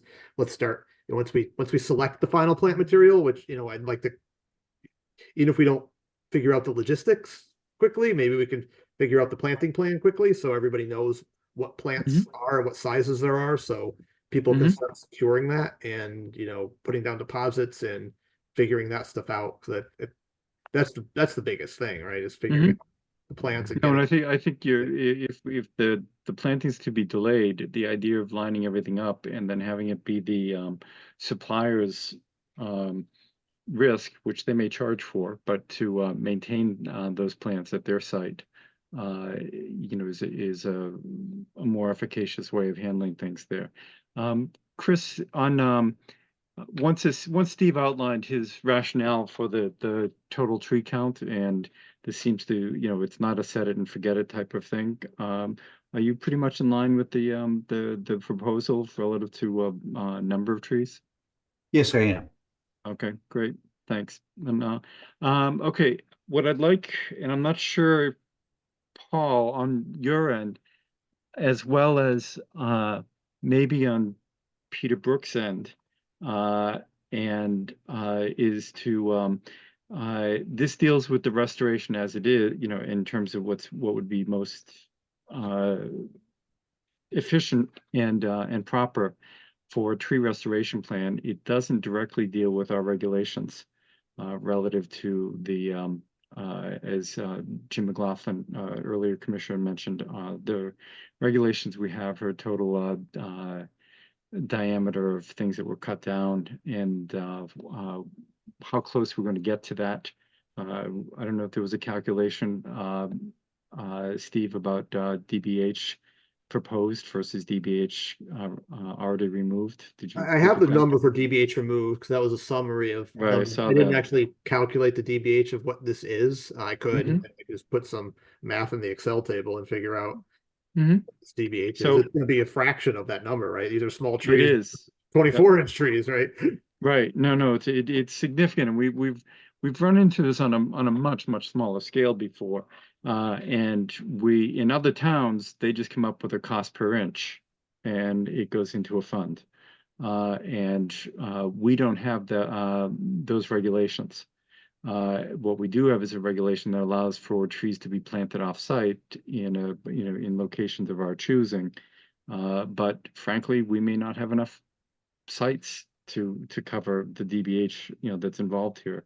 So I think I'd like Paul, and we'll review things with town council, and to Paul to review that in terms of potential options. And also, Steve, if you or Chris, in any of your experience with other towns, come up with a decent plan to address those parts of our regulations. Because this does not look like it's going to meet those thresholds. Well, you're And short it looks 2,000 like it will meet inches up. roughly. What's that, Jim? You're short 2,000 inches roughly. Yeah. So, that is gonna be something we want to, Yeah, and I think to be attention honest, to. I think it's an excellent plan. I think it's the Mhm. right plan for the site and everything else. It just doesn't meet the bylaw requirements, and that's Mhm. be a different discussion. So it will be, and we have time to work on that. Yep. So in terms of, well, what I'd like to hear from is Attorney McGregor. Do you have anything that that you'd like to add or bring attention to here? Thank you, Mr. Chairman. I'd like to thank Mr. Liberty for being so thorough. I'd like to Mhm. thank the commission and you for taking this time on the agenda. I know it's tight otherwise, and your time is valuable, but this was a very good use of time. And finally, our clients, the Rollinses, approved this plan in concept. We think it is a good plan in concept. And you have indicated the next steps to actually move toward implementation. And so we also compliment the commission on taking an interest in the details, but not making them the devil, and pointing out your rules that need to be addressed or varied, and building a regular connection between Paul and Chris and others on the commission like Jim, who know their stuff and can move this forward and not just do it meeting to meeting. While we value the committee as a whole, moving toward a detailed plan and then a design, then the contracting, and then the set aside of money or the pre-purchase of the plans. Some of that has to take place between meetings. So anything you can do to create a mechanism to move this along day-to-day, weekly meeting would be good. I So, appreciate that, and I share the same concern. overall, favorable. We'll have our comments, but we will, they're the type that won't do anything. Great, thank you. And is Attorney Brooks on tonight? I know we had so many people up. Can you, Francois, are you there? He was on, he may have had to. Oh, no, now I see him. Yeah, I see him. Yep. I just didn't know if you, if there was anything you or Peter wanted to add to wrap up our discussion this evening. No, I join Mr. McGregor in appreciating what appears to be getting toward a consensus on how to proceed. I would point out. Oh, we lost you. You're speaking quietly, Peter. I am, John, I'm not a lawyer, John, but can I make a comment? Yeah. So I also appreciate all the commentary today. I know that Steve worked very hard on this plan. Can I come back to the plantings? We've been in touch with folks on the plantings, and it's pretty clear that that is a critical path item. Mhm. And it's not in a month. I think, we have to be finding these trees and putting in some orders. So whatever we can do to, particularly that part, move that along, I think would be very helpful. So, and I was going to mention that I think the direct communication between the CRPs would be helpful in terms of establishing a mutual planting plan, so that that can take place as Gregor pointed out, outside of the every 2-week deal with us, so that we can move things along faster, because it is indeed timely and essential to line all those trees up. Okay, then are there any other comments for on this for this evening?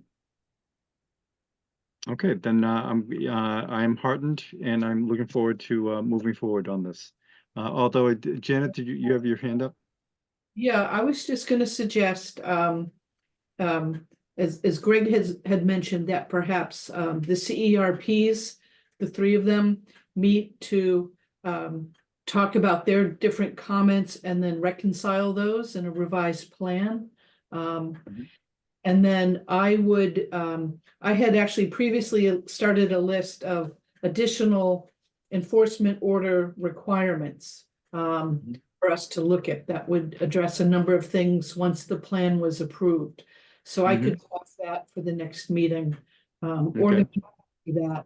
But I think what we will need to do is, once the plan has been approved, then have an additional amendment to the enforcement order to reference the plan and all the documents and any additional requirements. And then also just, it's my understanding that because this is an enforcement action and we're not reviewing an application under our regulations, that we have more discretion to require to impose additional requirements. So that's all. And so that's a nice thing to leave hanging. Do you have something that you're thinking of, or as an example, what might be recommended? Well, you brought up the issue of off-site mitigation or some kind of compensation into a fund. So that's if this were to be a replication, we would require the 1 to 1.5. But in this case, we're never going to be able to address the ratio of 1-to-1 replacement, just not possible. So I think we do have some discretion. On the other hand, the property owners have been very cooperative. But I think that's something you could put in the enforcement plan as something that the commission reserves the right to do, require additional mitigation. Okay. Thank you. No, I think everyone's recognizing this as a cooperative, iterative process here, and so I will take each step as it comes, and if I can just reinforce having the CRPs or CERPs talk to each other over the within the next 2 weeks to move this along outside of meetings.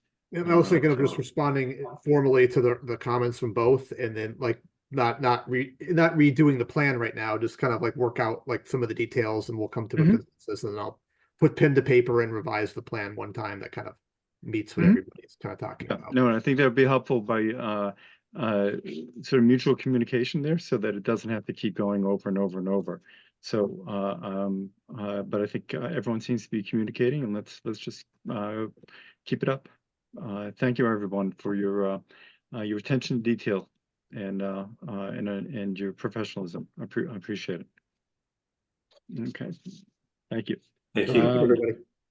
Okay, we're gonna go ahead and move on to let's see. Looks like 23 Church Street, looking to extend an existing order of conditions. Jan, can you fill us in on that? This is really just a formality to extend the existing order of conditions. So I recommend approval. Okay. I- I'll take, go ahead. I'm not sure, if they needed another year or if they were requesting 2 years. I don't recall what they. Hi, were- Janet. I'm here from Lionstone, Drew Arias. We were just looking to try to extend a year would be, I think, more than sufficient. I mean, the work will be largely done in the next probably 2 months. But you know, we were just wondering about any requirements you may have as far as you know, having the seed to take in any affected areas right there that, you know, localized to that area if you wanted to see a full growth cycle or anything like that prior to full sign off. That was to you, Janet? Yes, yep. So a 1-year extension, yeah, I do recommend that. Okay, so that would cover planting, planting review. Okay, then I'll entertain the motion for extending that. Move to extend the 23 Church Street order for 1 year. Do I hear a second? Thank you. All in favor? Amy? Aye. Tim? Aye. Jim? Aye. Anna? Is Amr here? I don't. No. Okay, I thought, and I'm an aye as well. Okay. So extended. Let's see. I guess on next up is 6 Sterling Drive. Joyce was looking to extend the order conditions there. Yes, we are the Joyce Hastings from GLM Engineering, representing the Scalabrinis. The work for the project is completed, but we're still working on the plantings. The majority of the plantings have been installed, but we still need time for monitoring and replacing as needed. So we're asking for 2 years just to cover any potential extended monitoring.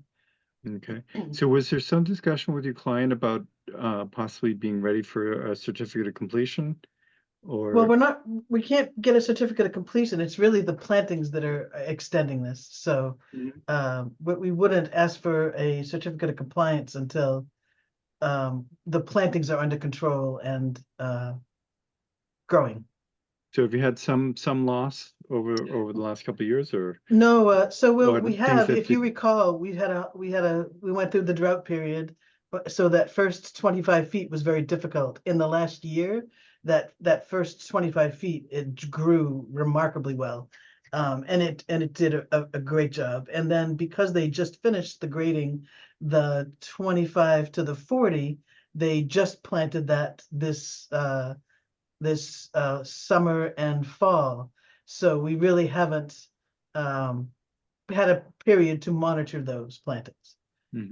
So and you're thinking 2-year extension, that would still require the monthly reports during No, that they're not process, or- monthly. Well, so I guess I mean, there's nothing going to happen as far as plantings go until spring, and there's no construction activity.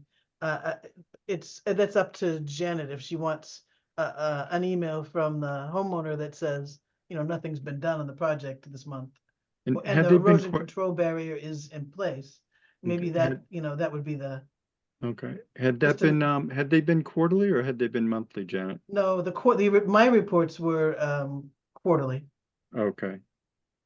So Janet, do you have a given the status of what Joyce just outlined, if we extend this for 2 years, how frequently would you expect? And this doesn't seem like there's going to be much additional work necessary, and then I'll be monitoring. How frequent would you like to see reports?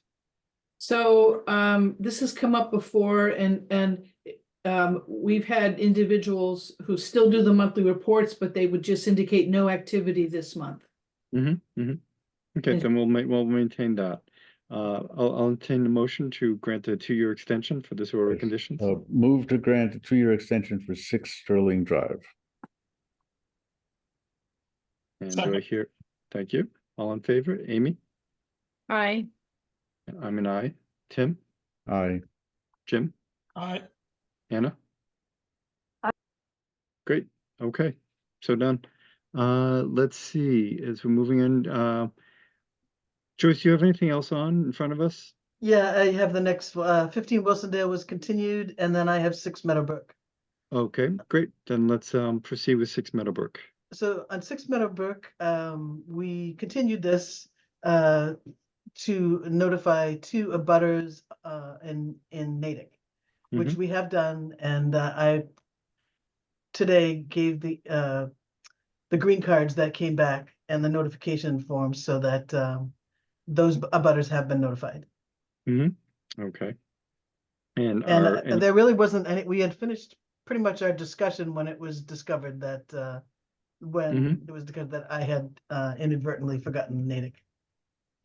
Okay, and Janet, any input relative to this? No, nothing's outstanding. No waivers required here. So I'd recommend approval and issuance of an order of conditions with the 7 special conditions listed in my report. Okay, and Amy, I couldn't tell if I you was just wondering, you know, whether or not maybe the neighbor people, anybody in we have a lot of people online, whether one of them might be Gloria something too, whether one of them might I have. just wanted to say, I know that there's at least one abutter who emailed me who's on the meeting, so he has his hand raised, Glenn. Oh, there we go. Okay, Glenn? Yeah, hi, I'm at 9 Meadowbrook Road. I'm across the street. I wasn't able to come to the January 10 meeting. I was sorry about that.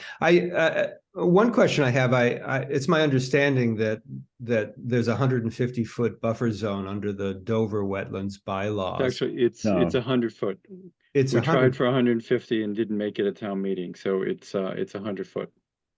Got it. Okay, well, that answers one question. Another question I have, if I can, is we have some small flooding problems on our street these days, and I'm wondering if there are any particular plans to intercept runoff from the driveway down onto the road. It might have been discussed on the 10th. So at the meeting on the 10th, we heard those concerns.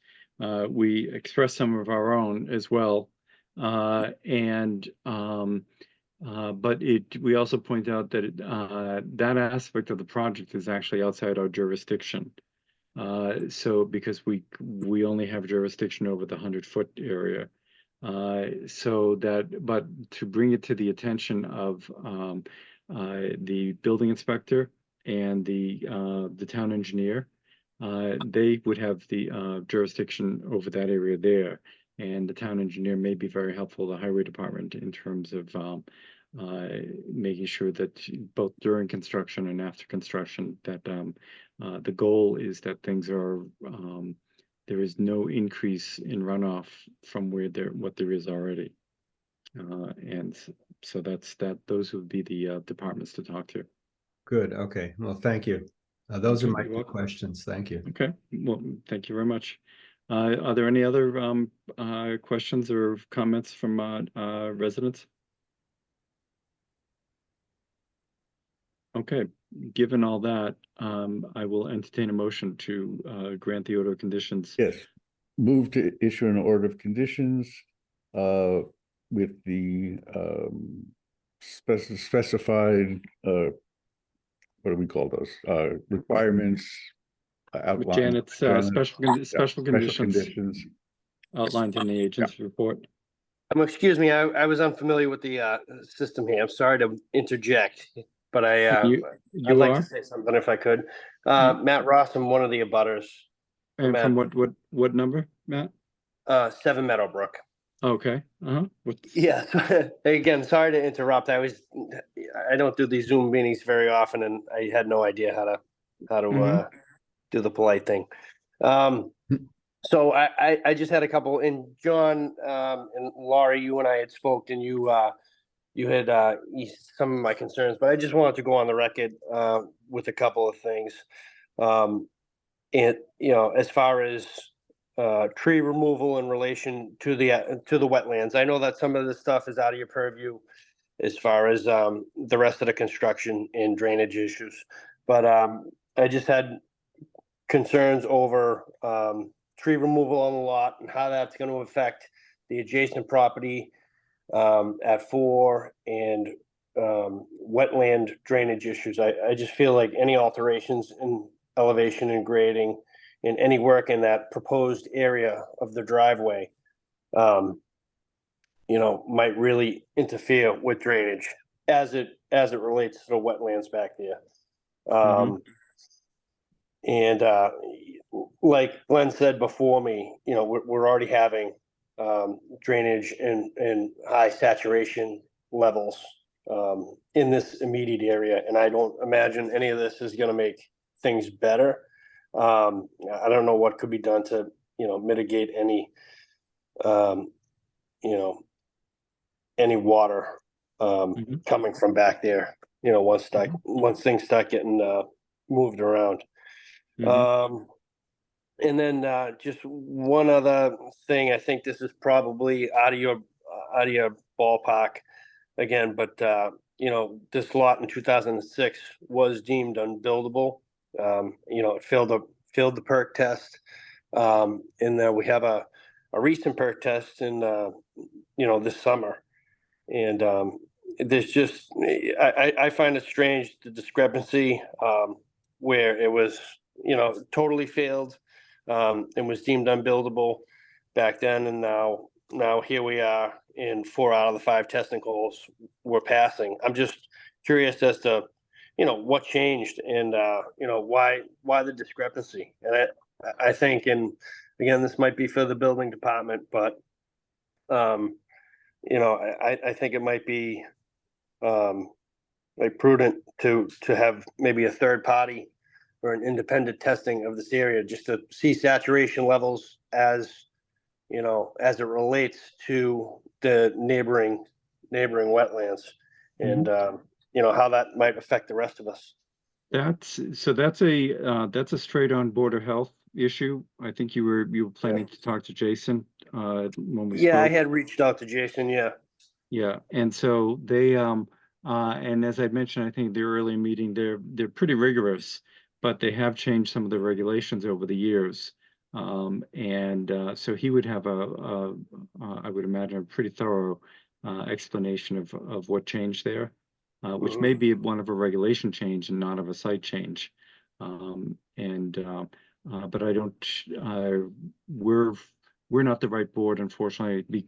It'd be fun to open it up and talk about it, but it's just outside our jurisdiction, and we really we can't add anything to it right at the moment. Jason. I guess I kind of saw, like, you know, I kind of feel that, you know, it's so close to the actual wetlands that, you know, if this property was wet, it would, you know, correlate and be directly affected. So I thought that might have something, might be something worth looking at for you guys. Yeah, so basically the 100-foot buffer is there to in essence to keep us under control from expanding things out beyond that jurisdiction.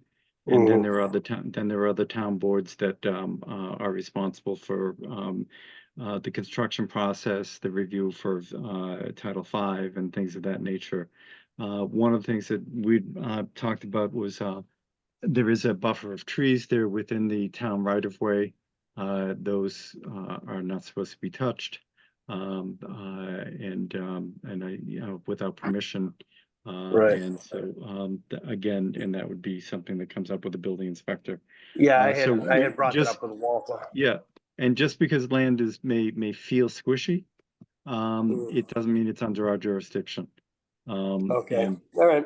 And so if it had vegetation that showed that squishiness was there a good portion of the year, and then that wetland, that what's called a bordering vegetative wetland line that's shown on the plan, would have gone through there. Might get pushed closer to the build site. Yeah. Right.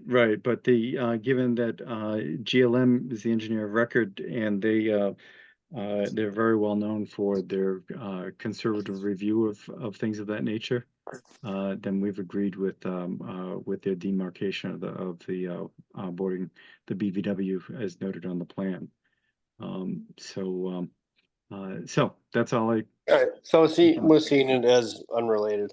All right. Yeah.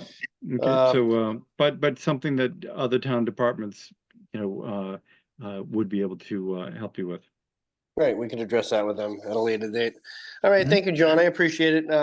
Thanks for hearing me. I was I was panicked trying to figure out this phone on, Oh just yeah, to, no, it's just to hear it appreciated. on And the- I actually had forgotten to close the hearing, so you got in under the wire. Yeah. So, All right, well, thank you. Okay, you're welcome. Have a good evening. So given before what, Move to close the hearing. Thank you. Do I hear a second? Second. Okay, all in favor, Amy, Aye. John, aye, Tim, Aye.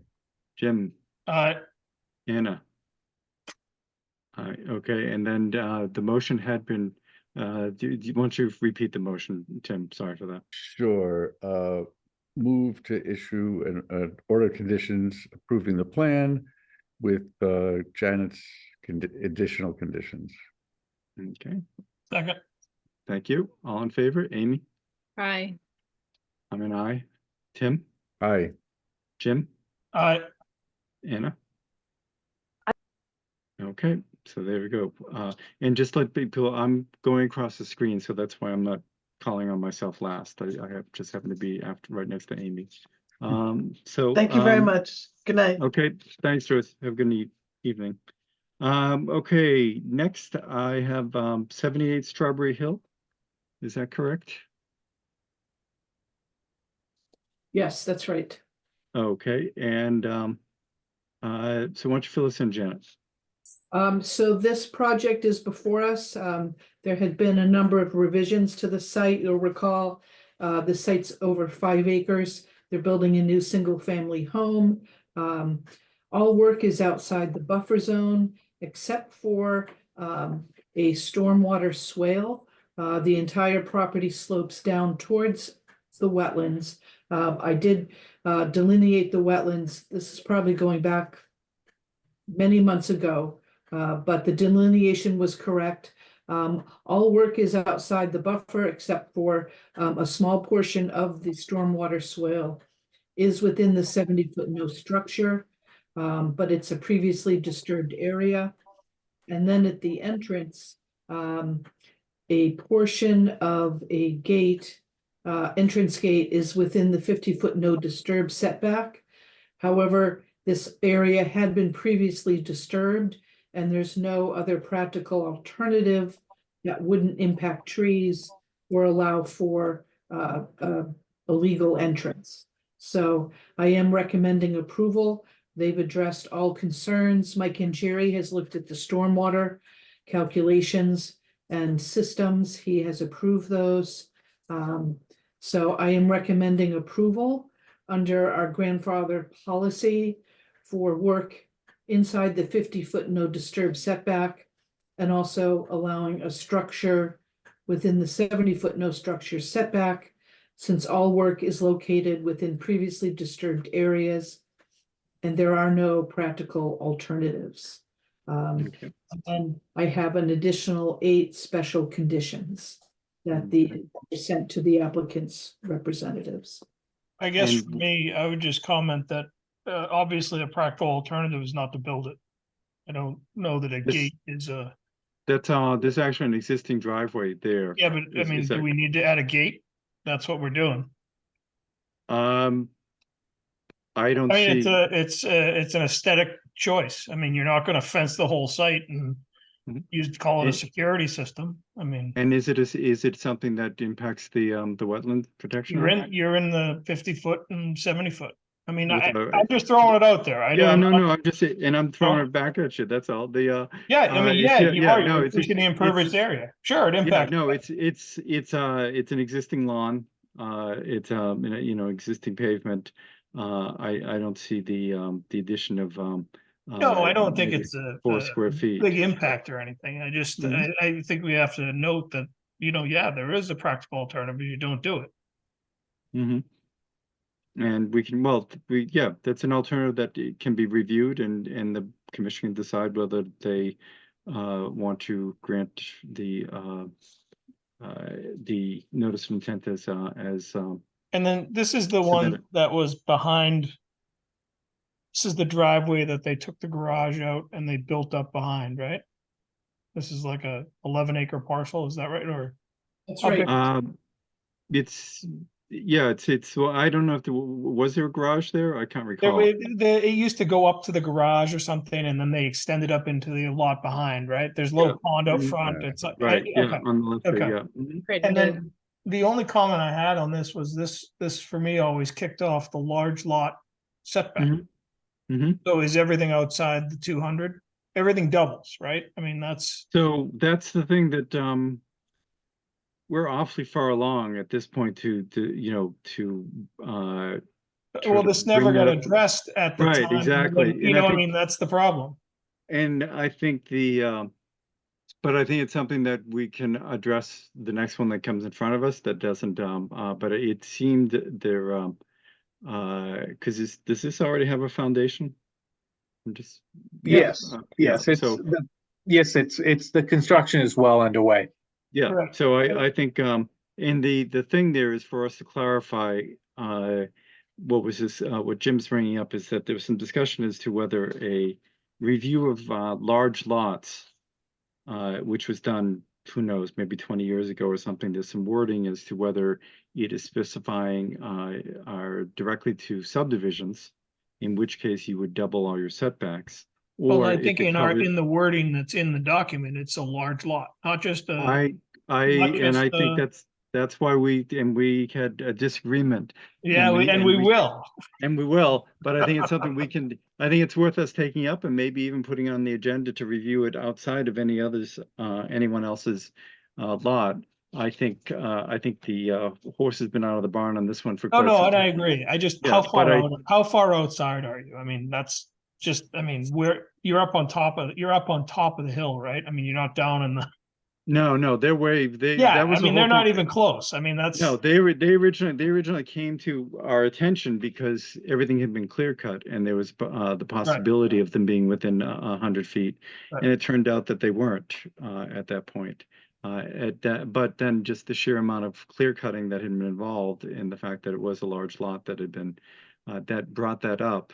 But there was less than 5 acres that had been disturbed. So I think I think I the think it's an concept ongoing of- discussion.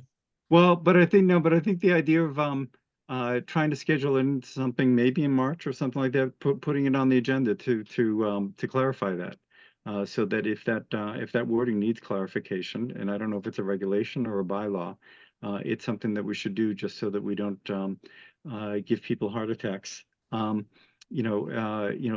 in the process. So I appreciate that. And Lori, can you put down a reminder and Janet as well as a potential item for review sometime this spring, early spring? And John, I can tell you that this was definitely had to do with subdivisions. Oh, that's right. Were you part of? I don't know. that? Yes. It did, but they also specifically spelled out large lots. I mean, they did call it out, Tim, in the wording, and that's why I want to bring it up. And I think. So let's. I know, but that was not the intent. So let's do, yep. So and we can address that when we actually bring it up as an agenda item, because there is some difference of opinion there. Janet, you had your hand up for a moment. Oh, I just wanted just a little tweak. Oh, there goes my clock. It's quiet tonight. Oh, because you're muted. I just wanted to, I just took another quick look at that section and it does not affect the buffer zone. It doubles other, like the setback and the tree filter zone and replication, but it does not expand the buffer itself. So it would have had very limited impact, if any, even if we did apply that section. Okay, thank you. Okay, given all that, what we're hearing from Janet is things are ready to go, even though they've been in process. And so I will entertain a motion to close the hearing. Or move to close the hearing. Second. Thank you. All in favor? Amy? Aye. John? Aye. Tim? Aye. Jim? Aye. Anna? Aye. Okay. And I'll entertain a motion to grant the order of conditions with these special conditions associated with it. Or move to grant an order of conditions approving the project as presented with the conditions specified by our agent. And also the grandfather policy for the 2 waivers. Okay, so Yes. So we'll let's vote on the waivers separately. So prior to so we'll retract that. So entertain a motion to grant the waivers under our grandfather policy. So moved. Okay, Second. thank you. All in favor? Amy? Aye. John? Aye. Tim? Aye. Jim? Aye. Anna? Aye. And now to the meat and potatoes. Oh, yes. Move to issue an order of conditions approving the project as presented with the additional conditions specified by our agent. Second. Thank you. All in favor? Amy? Aye. Tim? Aye. Jim? Aye. Anna? Aye. And I'm an aye. Okay. Okay, thank you very much. Good luck with the balance. Excuse me, Mr. Chair. Yep. I know it's very late. I do want to be very brief and say that I want to thank Janet and Lori for helping us during this project. They've been very helpful. They've communicated with us almost instantaneously, and I really value their advice and help on this project. And thank you all to all the commissioners. We're more than happy to have extra time to hear that.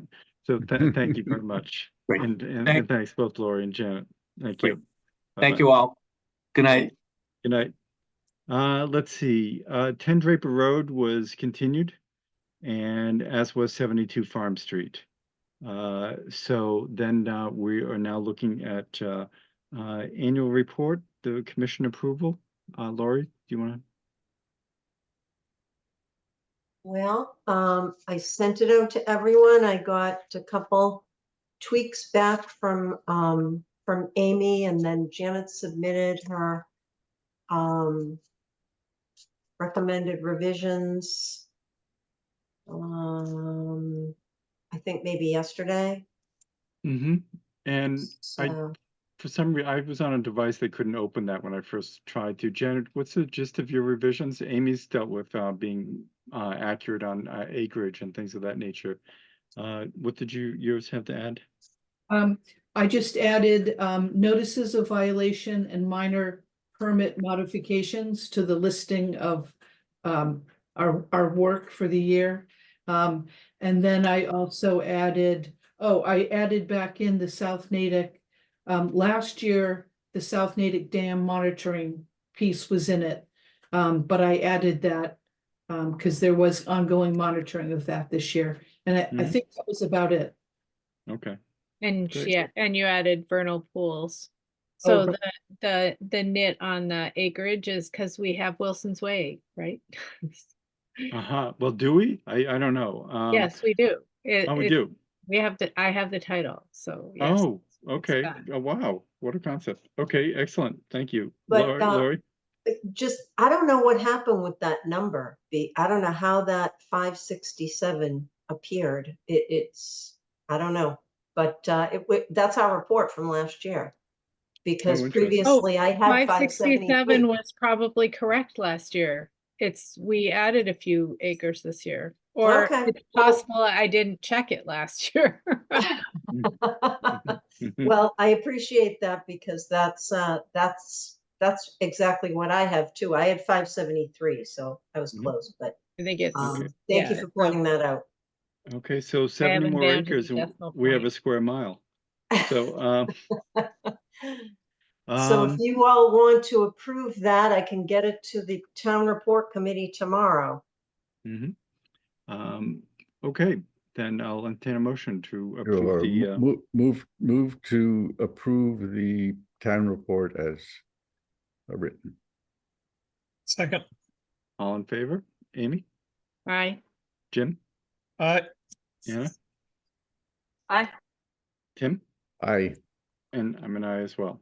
Okay, great. Let's see, land management work group update. Who's handling that? I can do that. Let's see. So we just met yesterday and have finally had a breakthrough and believe we know how to purchase things now. It turns yeah, you out, mentioned- yeah, it turns out there is no version of a charge card that departments can use yet. Kathy in accounting is working on P cards, which are similar purchase order credit cards, I think. So that's coming one day soon, but I've learned Medway Lumber is a vendor we can use. We are now allowed to onboard our own vendors, and looks like a lot of the fasteners we need, including for the property signs, exist on Amazon, which apparently I can talk to Lori about how to purchase, so I will do that. That means I will give you, John and Tim, a call / email about picking up the property signs, and then Greg, Rick, and I are planning on hanging them sometime in the next, several weeks, few weeks. We're tentatively hoping to have materials for the Bog Bridge by our next meeting in February, but it depends on actually getting lumber. Greg's been researching, and despite the fact prices have been a bit wild still, just up and down, there's been low stock. So we think we're going to be able to get it soon, but that's the goal. Okay, great.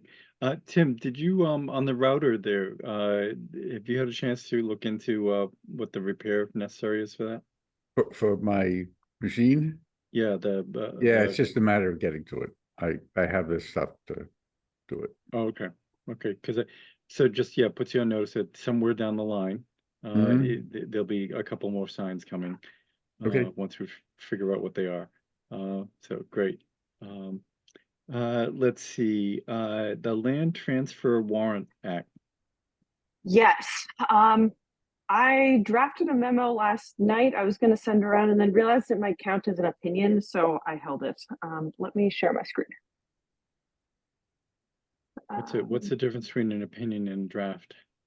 The opinion of the committee, I didn't want to run afoul of open meeting law. Anyway, the history here is I've been going back and forth with Mike Blanchard, the town administrator, for several weeks, months at this point. And after many go-rounds with town council, he has learned we absolutely definitely have to have town meetings sign off on the transfer of these properties that are currently under the selectmen and elsewhere. So he put in a placeholder for us to get official language submitted for the warrant. So we need to talk to town council and get that drafted if we want.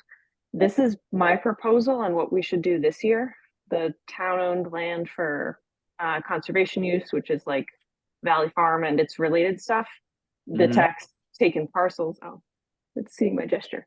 The tax taken parcels that sort of started all this. And then next year, leave everything else, the no recommendations that open spaces and had in 2016 and 2023, and anything else that's cropped up. I think we need a vote to agree that we want to do this. I can also tell Mike we don't want to do this year, but I think it's a good shot. We've sort of got everyone focused on it at the moment. So that's my opinion. Yeah, and it may be something that, on a town meeting basis, they may just fold it into something else and just the warrant committee may just recommend we go ahead and do that. But we obviously have to address the warrant committee as to some of the history behind this, and basically you give them a mini spiel of what you would do in front of town meeting, and then they'll come back and let you know how whether it goes into the blue book and how, and whether it's incorporated in a host of other things. So Justine's only been trying to do this since 2003 at the request of the Board of Selectmen. I think, and given that Justine is still with us, it would be a feather in her cap if we can do this. So so on what I'm seeing is that we have a series of parcels that have been tax taken that are of conservation significance. You know, so I'm assuming they're not all the tax taking parcels. No, there's Correct. the town ahead. owned, no recommendation are mostly tax taken parcels that we aren't, Don't have much value that Right. don't Yeah. have, To us. yeah. for us. Okay. And Yeah. then on the town owned, just on a quick, we should be prepared to have a quick bullet history for some of these, like Valley Farm. Is Valley Farm actually in our name? So half of it is, and the other Mhm. half, the larger half that we have been mowing and Maintaining, yeah. is not. So that's a nice little buttoned history that we can, you know, if we have to make an actual presentation on that. The Ponzi land, again, I'm surprised with that. So who is that? Just that town owned, or? It's supposed to be, I think Ponzi and the well are, and the town well are both water and conservation, or Ponzi is water and conservation, and Valley Farm is water and conservation, so they could be under us or under the water commissioner that we don't have. Oh, there we go. Okay. I think And the that's same it. thing with the town well. Okay. And is Bridge Street the boat launch? Bridge Street is the parcel next to the boat launch that's wetter than the boat launch. It's basically the delta of Fisher. It's part of the Fisher Brook Delta. Mm-hmm.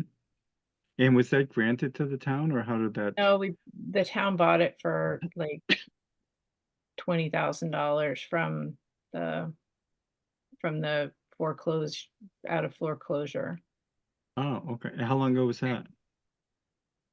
The 60s, I want to say, Okay. shortly after my grandparents gave the bridge, the boat launch lot to the town.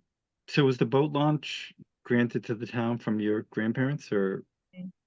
And it was granted to the town, pre-conservation era? It was given to the conservation, to the town for conservation purposes. And when the commission was created, which is why I think that McIntosh should have been given to us.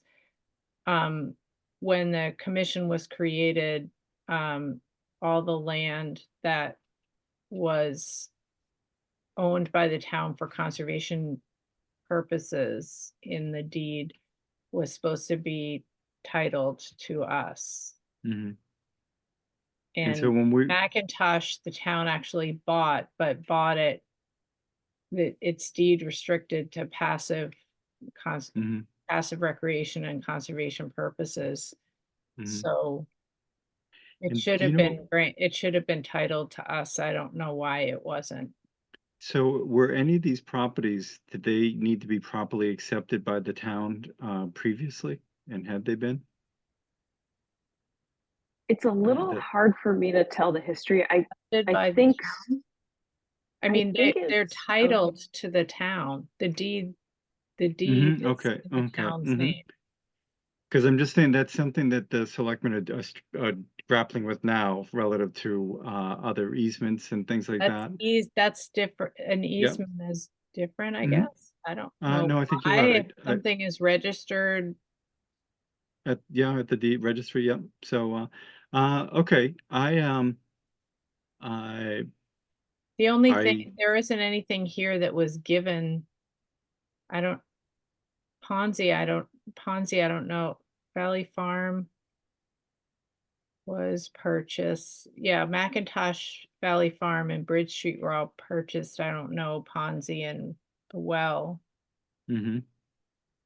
I assume the well was purchased, and I don't know about Ponzi. Anna, have you run across any history on either of those parcels? But the tax taken ones have gone through the courts, so. Oh yeah, no, I understand that. I'm thinking under the town-owned stuff. I haven't yet. I just went through Amy's documents and skimmed the deeds. I can ask. I think we'll need to ask about all of this for the logistics. Mike was pretty sure town. The deed probably says whether we paid any money for Oh, no, but if it, well, yeah, I mean, yeah, it's, yeah, and whether there was any wording that said it was supposed to be for something other than, but like you said, the Oh, wording they that both Ponzi and Valley Farms say water and conservation. conservation. Yeah. Okay. And before we bring all this stuff onto ourselves, Bridge Street right now and the landing, who maintains that? Nobody. Is it me? No. Yeah, I didn't. Well, the police pick up the trash that's there. And the does trust- anybody ever go in and The does town de- trustees kind of maintain the trail. But, and what about- actually I'm meeting with, Mike Francis and Tom French about, at the boat landing to try and figure out if the trustees want to put a boardwalk through there, and then they'd be Mhm. coming to us and asking for both permission to put a boardwalk on our land, but also to get permission to put a Build a boardwalk, boardwalk. through next to the river. Mm-hmm, mm-hmm. But And I'm thinking that we're gonna be, it's gonna be above our waders even Mhm, by right. How about in a how week, about the so how about the gravel drive there? Does the town flatten that out from time to time, or I guess. I'm just wondering if we go ahead and take ownership, I didn't know if someone else Oh, was no, actually. no, this Bridge Street is not the boat. We already own boat landing. Oh, well, Yeah, so about the boat yeah, we landing. couldn't have built Disneyland without, if we didn't own it. Right, so that's what, so on the boat landing, that's the question I had was, does it just magically get maintained by the likes of, the good citizens of Dover, or does the highway department come in every 2 years and run a flat blade across it, or? Well, it's not very flat. So Okay, that well, I think we all just bounce a lot. yeah. I think it's there, the parking area there is pretty beat up, so Yeah, it Mhm. hasn't ruddy, had much yeah. attention. And then I think you guys put a boat, some a concrete slab and Yeah. maybe some gravel there bazillion years ago. And did conservation pay for that, or did you get the highway department to do that? Oh. You're asking me to remember. It was like 30 Okay, years. better now than 2 weeks No, ago. it wasn't quite that long ago. It was about 20 years. Mm-hmm. But yeah, I think we paid for that. Okay. Good. Because so that was the town meeting approval of it. So should we put this on to the next meeting the next approval, meeting's agenda in order to properly have it publicized and before we vote on it? Is that the I correct don't way know if we need to, and we're a bit short on time. But if we do need to for requirements, we could. I'll tell you what, we can I'm open to having us voting for these transfers tonight and reviewing and then just making sure we get things submitted, and then we run and do our homework in John, case we need to vote on we it. voted for these transfers Yeah, we did. in Oh, did we? 2016 and 2018. Mm-hmm. And they never made it to town. Okay. No. Well, they got submitted to Board of Selectmen and they disappeared. So Anna, I at this think- point, do these need to go through the Board of Selectmen in your discussions with Mike? No, we need the warrant article. That's the thing we need to vote on. Do we want to do a warrant article? Right. Okay. And if we do, then we need to talk to town council and hopefully hear back by next meeting. Okay, so let's I'm open to what do we want to say? It's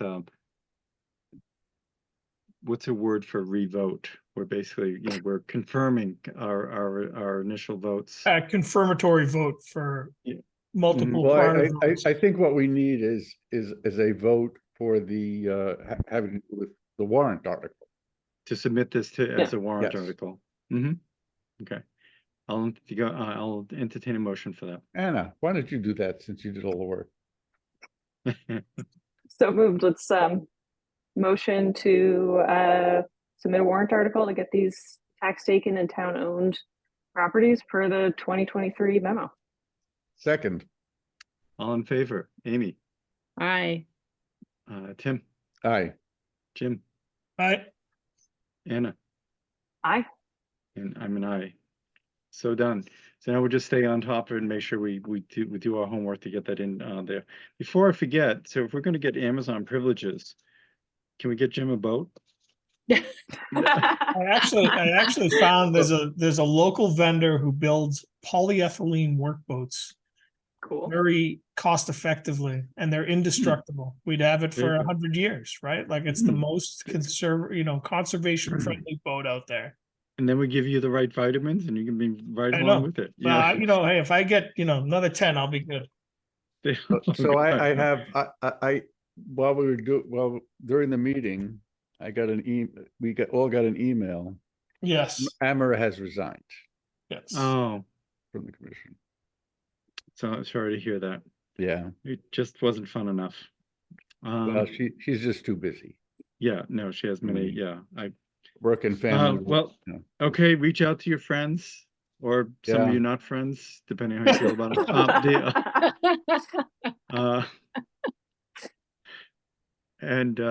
We'll let's try to Laura, maybe we can advertise again or figure out some way of getting people notified. We don't need to determine that tonight how we'll do that, but people can give some thought to that. If you appreciate it. The newsletter articles were due today, so if you contact him first thing tomorrow, I'm sure he can put it into the newsletter. Okay, and who's you asking Lori for that, or who would do that?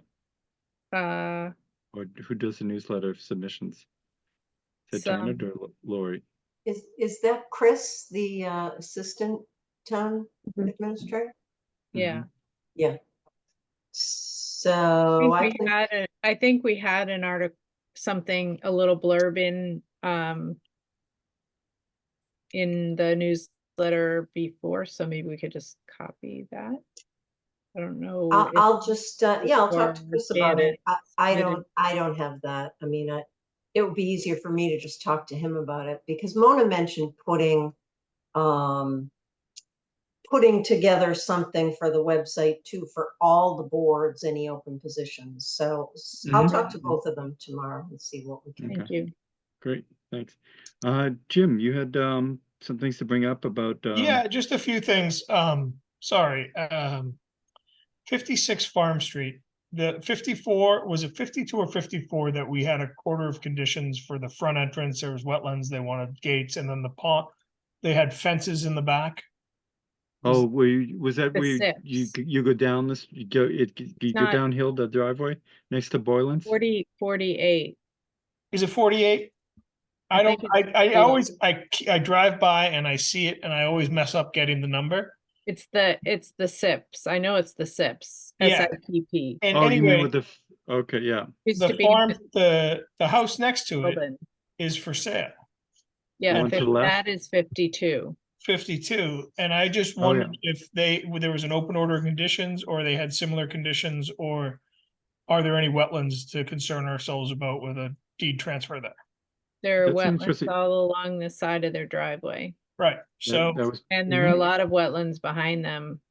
Basically, they're on a postage stamp with wetlands surrounding. Yeah, and so I see that I believe it's their property says it's pending, right? Or it was on the market for a while. Yeah, and they had there've been Gentle Giant moving trucks there. Oh, interesting.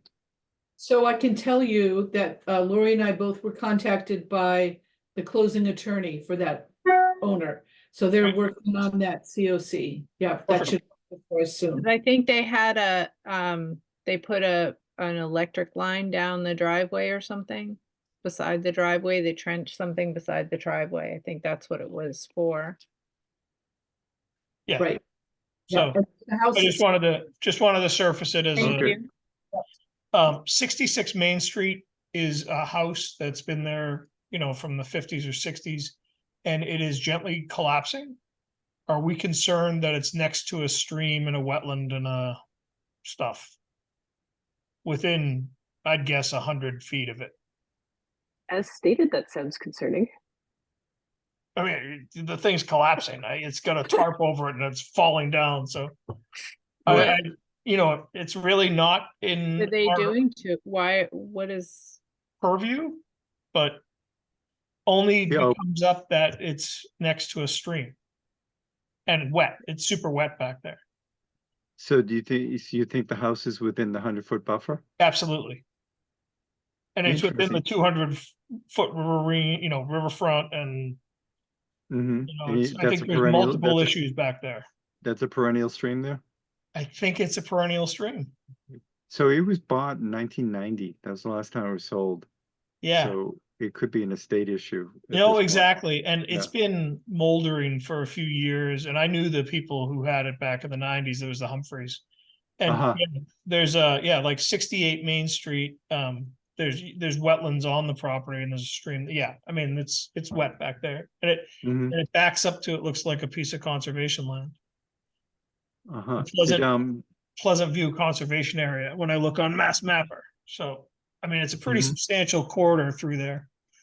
So I don't know if Janet can do a drive-by and see what she thinks. And yeah, I haven't gotten any calls from any developers or buyers. I mean, no, and I don't think you would. I think like they've parked a sailboat there for 10 years and I think it's, as John said, an estate sale or some.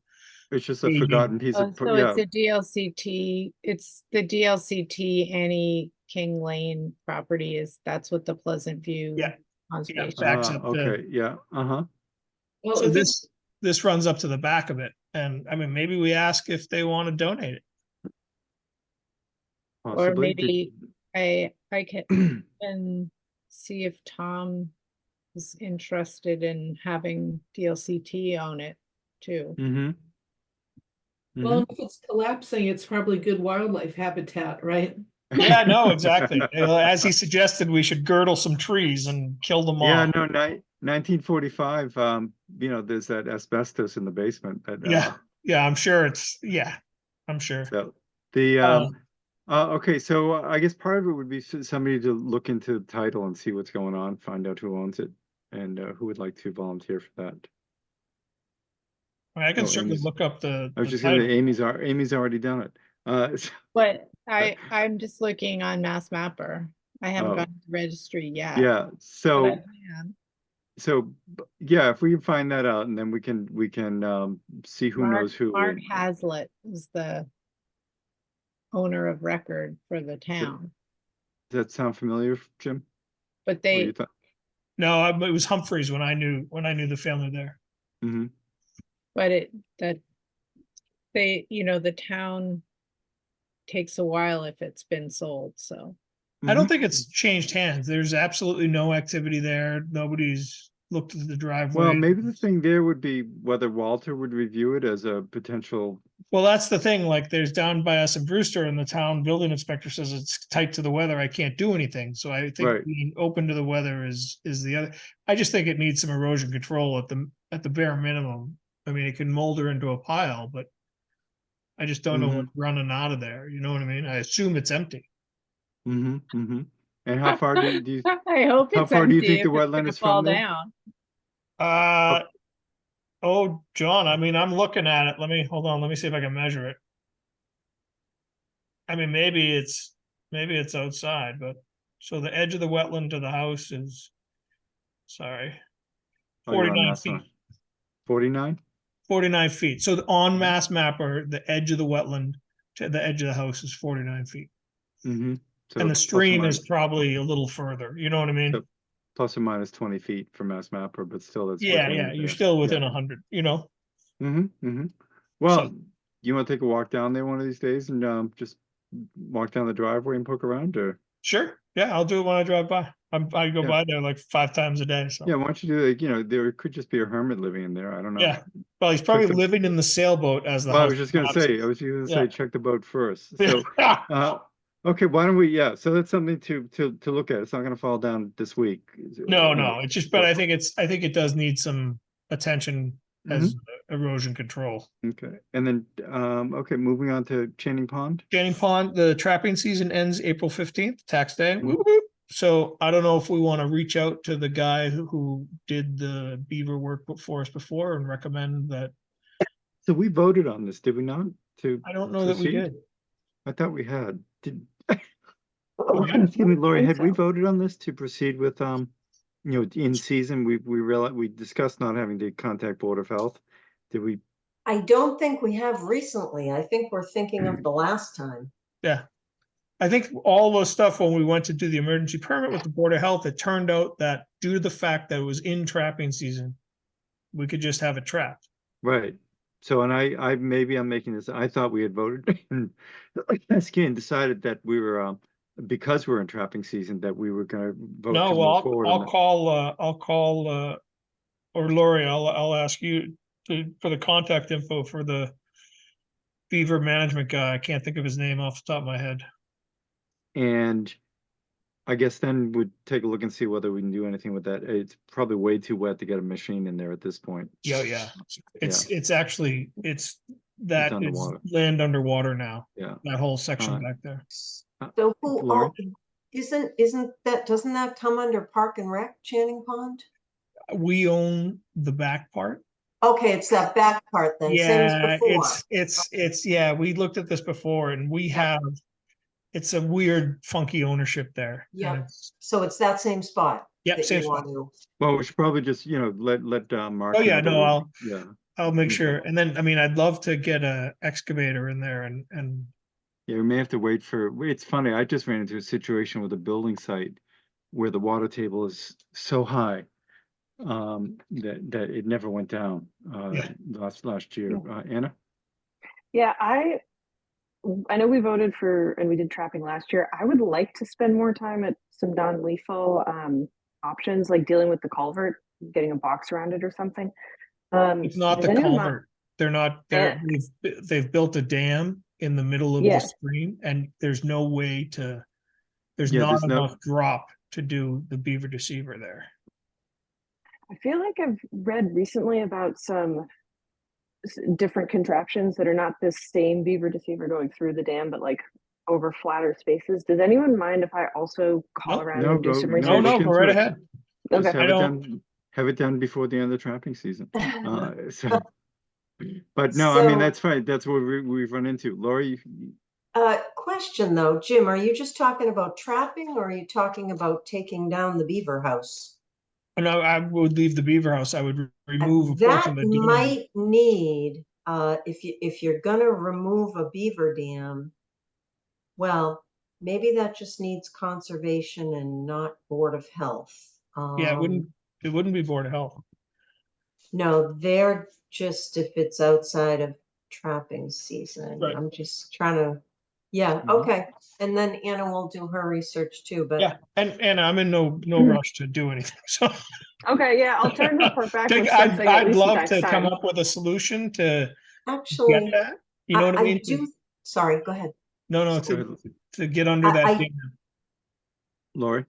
I'm so sorry. I do think that breaching, removing dams, I'm just reading something right now from Mass Wildlife and it says you have to obtain an emergency permit from the Board of Health.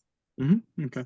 Well, To let's remove the dam, not to trap the yeah, beavers. yeah. So let's we have some timelines involved. April 15th, is it? And Yeah. so Yeah, we'll April figure that 15th. out. Little extra research. Board of Health should not have a problem with it, and the only issue is whether or not Springdale gets flooded at some point between now and then. Yeah. At which point we'll get everyone will be on board with whatever we do. Exactly, exactly right. So. And then the last thing was Janet, you and I had met with Kevin, the highway department lead for the discharges from those catch basins on Main Street, and they're scouring the fields at Happy Valley. I just wanted to, if you could give them a poke on getting some riprap installed there. Okay, yep. Yeah, when were we out there, Jim? It was in the fall, late summer, early fall. I thought it was longer than that, but. It could be, it could have been, Janet, it could have been 3 years ago now, right? I mean, it's yesterday. It's, you know how it is. Could be 6 months, could be a year ago. No, but he was still talking about the infrastructure grants, and he got them. So it's probably a good 10, 12 months ago now. Right. And this wasn't a lot of work. This was. No, this was literally dump in some crusher run and you're done. Right, and just that one location off Main. There's two, yeah, there's two on that field in Maine. It's Okay. just, it's scouring, so. That's all I had. Thank you. Okay. Great. And then our consulting agents report. Okay, we have a couple things. Nothing super urgent. Aquarian, they had an unpermitted swale hole.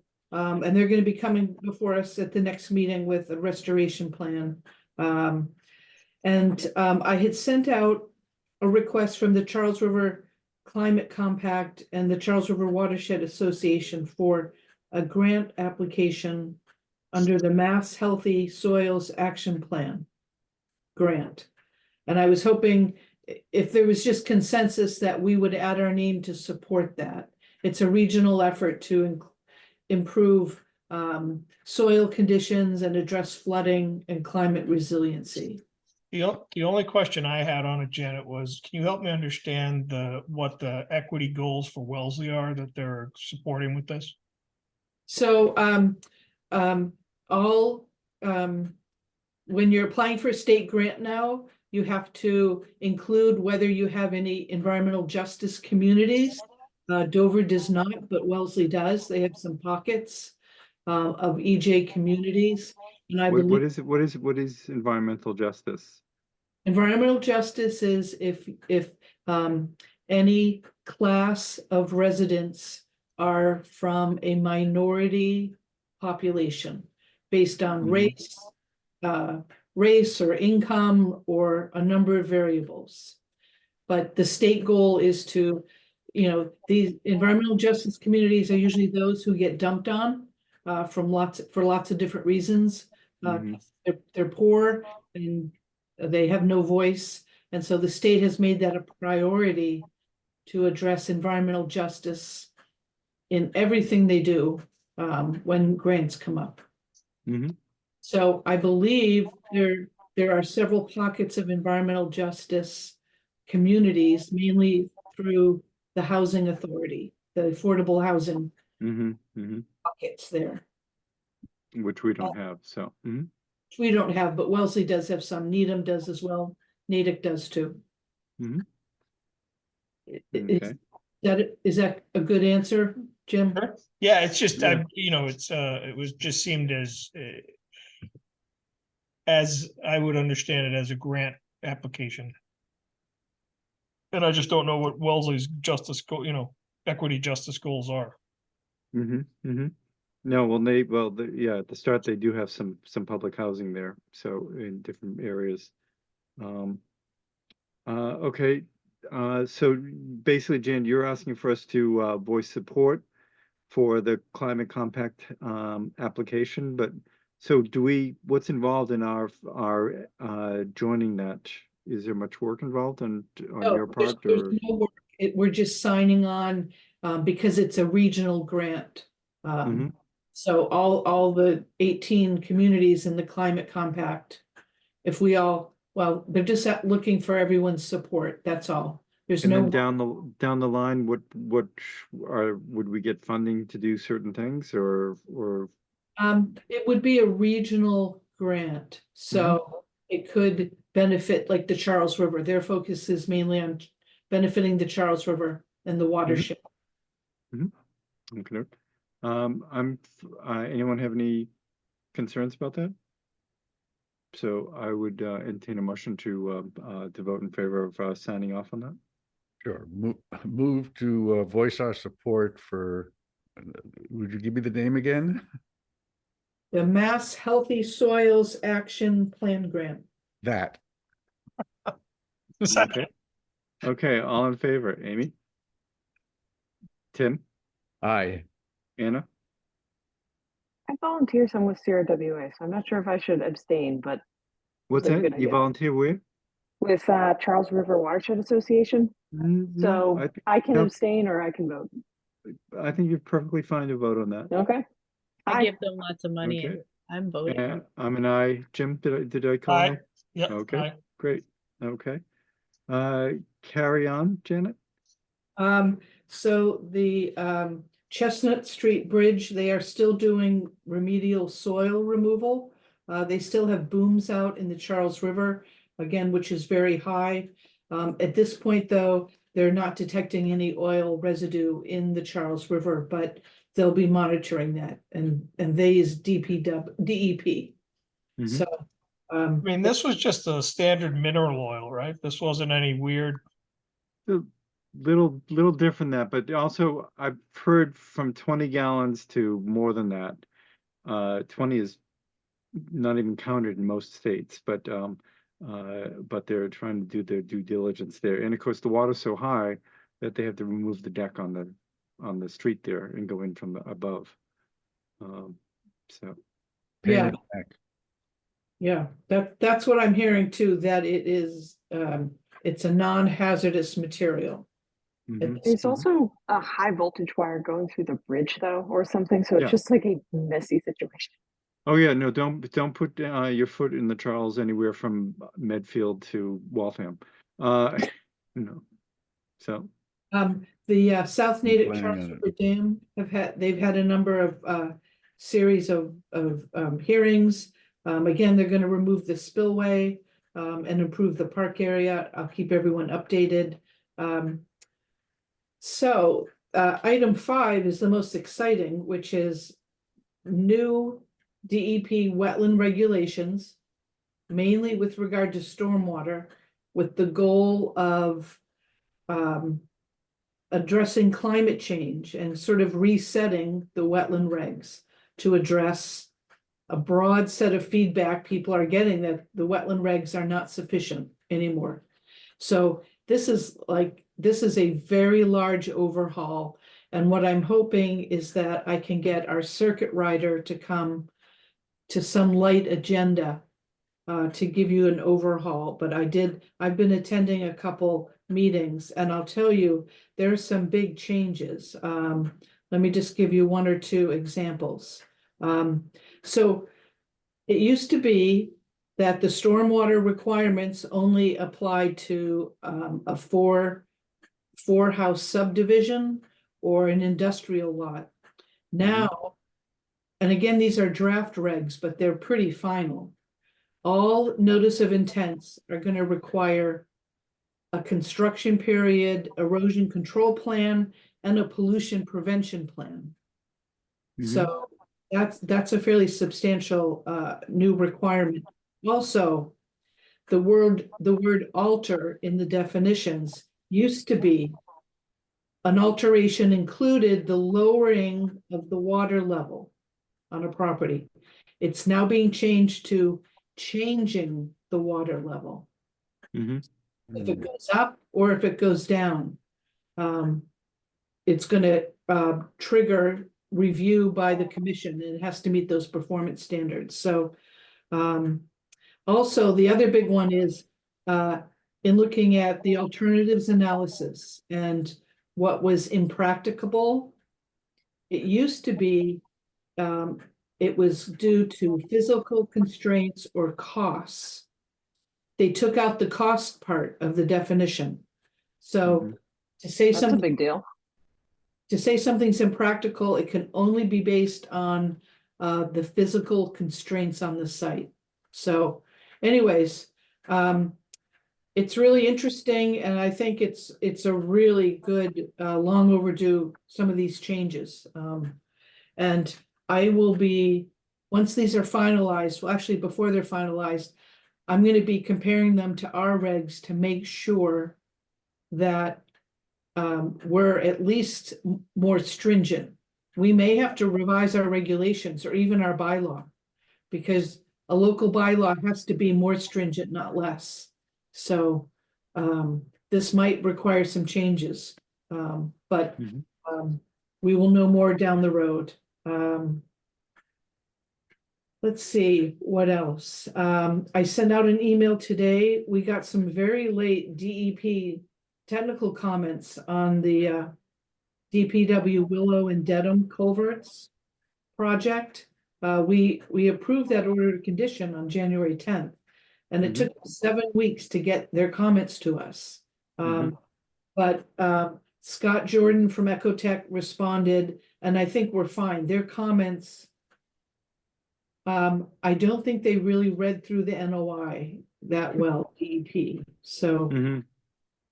so, I think they're fine. I don't think we need to reopen that hearing or reconsider, but we'll see what DEP says after they've read their comments. So Janet, my thought on that was what they were proposing was not dissimilar to what they did on Claybrook relative to the riprap they have there to prevent scouring. Yeah. Is that, you know, would you see that the two as being similar in terms of the effect on the bank? I think so, but I think what happened, I think DEP, I think perhaps they didn't review the application that clearly because everything, they're not expanding anything, they're replacing, and there's no alternative. I mean, there's just no alternative here. So, okay. Yeah, anyway. we'll see how that goes. And then if we need to, we can discuss it. We can discuss with Alicia. Right. Okay. Lori? Just on that, the DEP comments, it did say in there, it didn't stop us from issuing the order of conditions, which has to be out by next week. Oh, so it actually specified that it doesn't stop say that. Yeah. Okay. Oh, good. Okay. Great. Yeah. I mean, so I'm going to move ahead so we don't miss the 21-day. No, I think we should go ahead and proceed. I mean, we vetted it. It didn't seem dissimilar to other projects. Okay. And then it can always be amended at some point, but it just seemed pretty cut and dried there. Okay. Okay. I mean, Does any? yeah, ahead. just to clarify, DEP's comments are to help us as we review filings.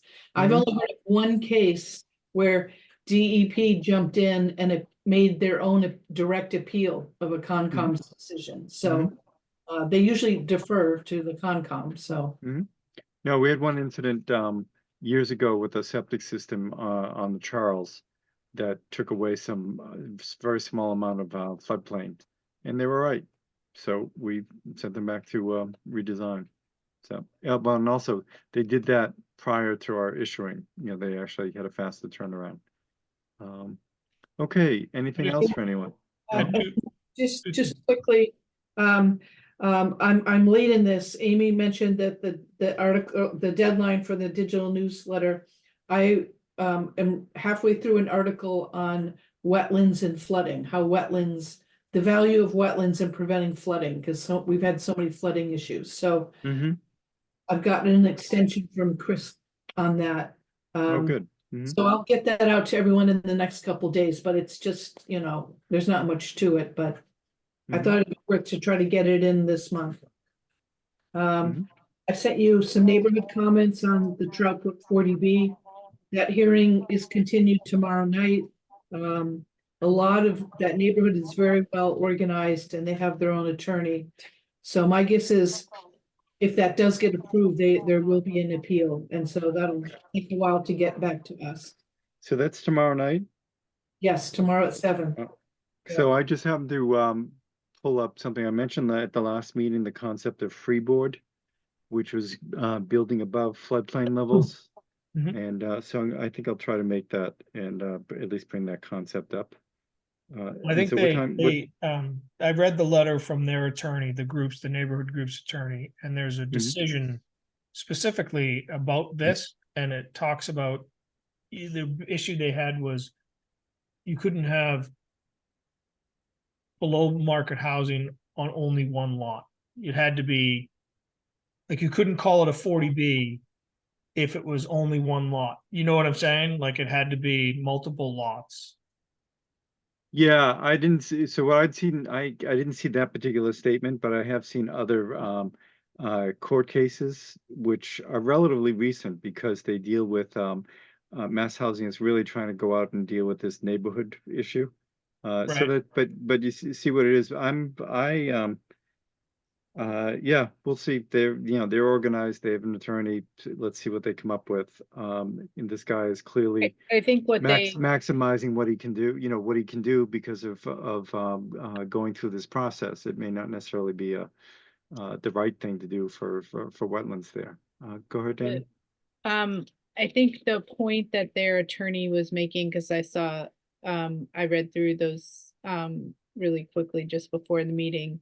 And the point that they were making is that that the developer didn't bring forward the decision, This Farm Street Trust Farm decision. Street Yeah. Trust decision in their application. The Farm Street Trust decision was they wanted to develop 2 discontiguous lots. Oh, was And it so the Hignorani? basic- And about 20 years ago, Yeah. and so that's been in place for 20 years, and but they didn't bring it forward to mass housing when they made their application. So by definition, their mass housing didn't have all the information that they should have had, and therefore they need to mass housing needs to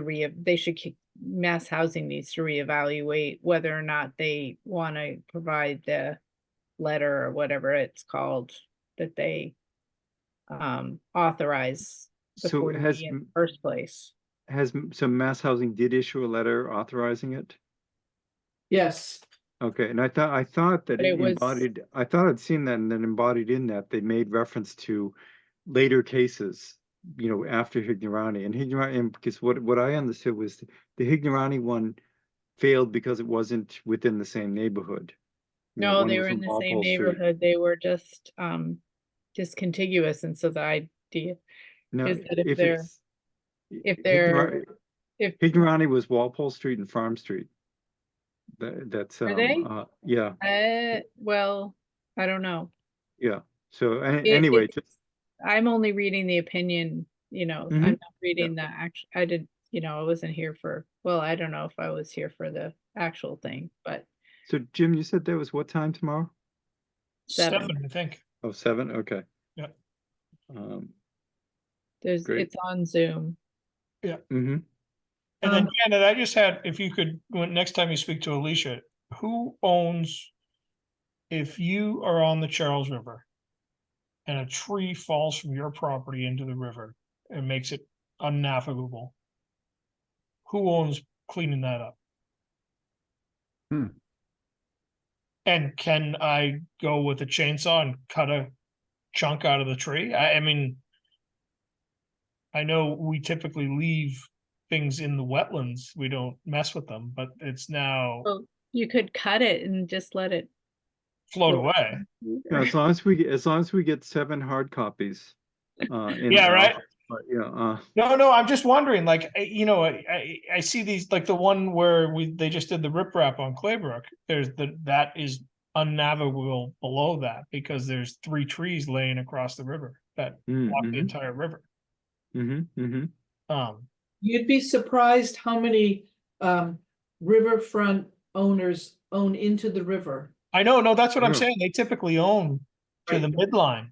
Right. Typically, Sometimes right? So- in that area, they may own across into the wet meadows there. Yeah. Right. So I was just, who would be the right person, Alicia? Yeah, I can ask her that. I'll shoot her. I'd just be interested. I mean, Yeah. You But want them to clear their trees so you can take your yeah, boat just that want we're to gonna kayak do up the down river. there. I want to, get some exercise and fish. And then the last thing, Jim, I wanted to mention to you, I did take a walk at 55 Main Street. You were concerned that there's a wetland on the other side. It looks like a stream, but you know what? There's no culvert under Main Street. Oh, no, there is. Actually, it's so 55. So where does that stream go? Because Bob Keene's house is there.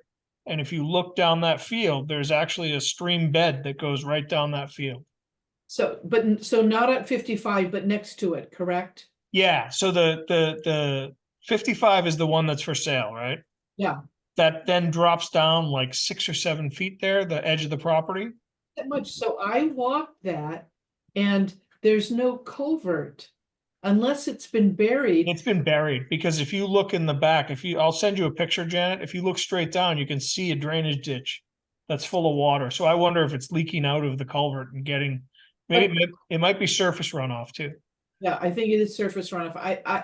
I think that would be a stretch to say that's a stream. next to 55, I but don't know. There's one buried there. yeah. So Craig has bought 55, Yeah. so he'll be back in. And then we'll sort that out. Yeah, I just think that's gonna be a tough deal there for Craig. Yeah, unless he stays in the exact footprint of what. Yeah, unless he utilizes the existing footprint, because there's a pond there, there's the stream, there's obviously a piece. He knows It's he wet. can't go I think further. it's a wet meadow, Janet, actually. And it's a vernal pool, I think. Yeah, I think. I think there's one behind Anything else? Johnny Devine's house there. ILSF. One other thing, just and it came up earlier. Runoff from a driveway. Who owns that? Like, I You mean, thinking it's- Meadowbrook, or what were you thinking? no, just that it's surfaced there, but I mean, Technically, I believe you cannot legally discharge water from your property onto anyone else's property, including town property, like a roadway. so like, who was it? Was it 14 Main that it's the Shoe family, right? Is that right? Yeah. Mm-hmm. So their Thorndike's old property, it's a river pouring down the driveway. I don't know if the pond's overflowing and running down, but I mean, it's really bucketing down there when it rains. I'm sure I can get some nice video. Mm-hmm. So, I mean, what's the process for that? I think you just tell them that, I think you just call Jody and John and tell them that they've got a runoff problem on their driveway. So interesting. I've done a bunch of research on this for development reasons, and there are some 19th century laws that still hold sway. That, so number one, if they have a pond overflowing, they haven't changed anything on their property, then they haven't created the hazard. It just happens to be the way where the water table is and things of that sort. Yeah, I have no idea what Yeah, it is. You know what I mean? and then interesting, if you actually build something and water goes, you actually have the federal right to send water onto someone else's property. So if push comes to shove, the town can intervene and say that you can't do that. But if somebody pushes back, there's a whole lineage of federal court cases that say you actually can do that. It's completely counterintuitive. Usually it doesn't get to that point. But in this case, if they haven't done anything and they have a pond overflowing just because the water table is so high and there's no place for the water to go, it's one of those unusual things. Yeah, and I've never seen it before. That's the thing. So something's changed. Like it's this last 6 months or so. Well, and that's the thing. They don't have a pond. They don't have a pond. No, and I don't know that there is a pond up there. But it's behind 16 on their property. You know what I mean? Like it's tucked up there. 14, there's a wetland. There used to be a little pond up there. It's But not- anyway, I not- mean, at least Mass Mapper only has it as a. yeah, there was, but I mean, really like a 3 foot wide torrent pouring down their driveway. Well, that's what I have on the. They that's haven't. why- They haven't done anything different though. They just. I don't know. Renovated. They just Maybe renovated. it's 12. Their pool is overflowing and running down their driveway. So. Wait, I mean, it could be the shoes, but I know that they renovated Mr. Thorndike's house because I've been up there. Yeah, no, exactly. And I don't know where. Yeah, I haven't chased it down. I think on that, given our late hour, I think that may be just something a query to the highway department or to Mike Angieri. But I think that's happening in numerous places in town over the last month or so. Yeah. Where new things are coming up, and I have a good chunk of the town sanding is all the way down my driveway and onto my property. So, anyways, anyone have anything else to recommend for the evening? Well, thank you, everybody. I think it's so far, fingers crossed, for 12 and 14, where people seem to be talking to each other. So I will, continue on that. And thanks everyone for your patience and Thank you. time. Good Okay, night. have a good evening. Good night. Bye, everyone. Hearing no objections, the meeting is adjourned. Thank you. Bye-bye.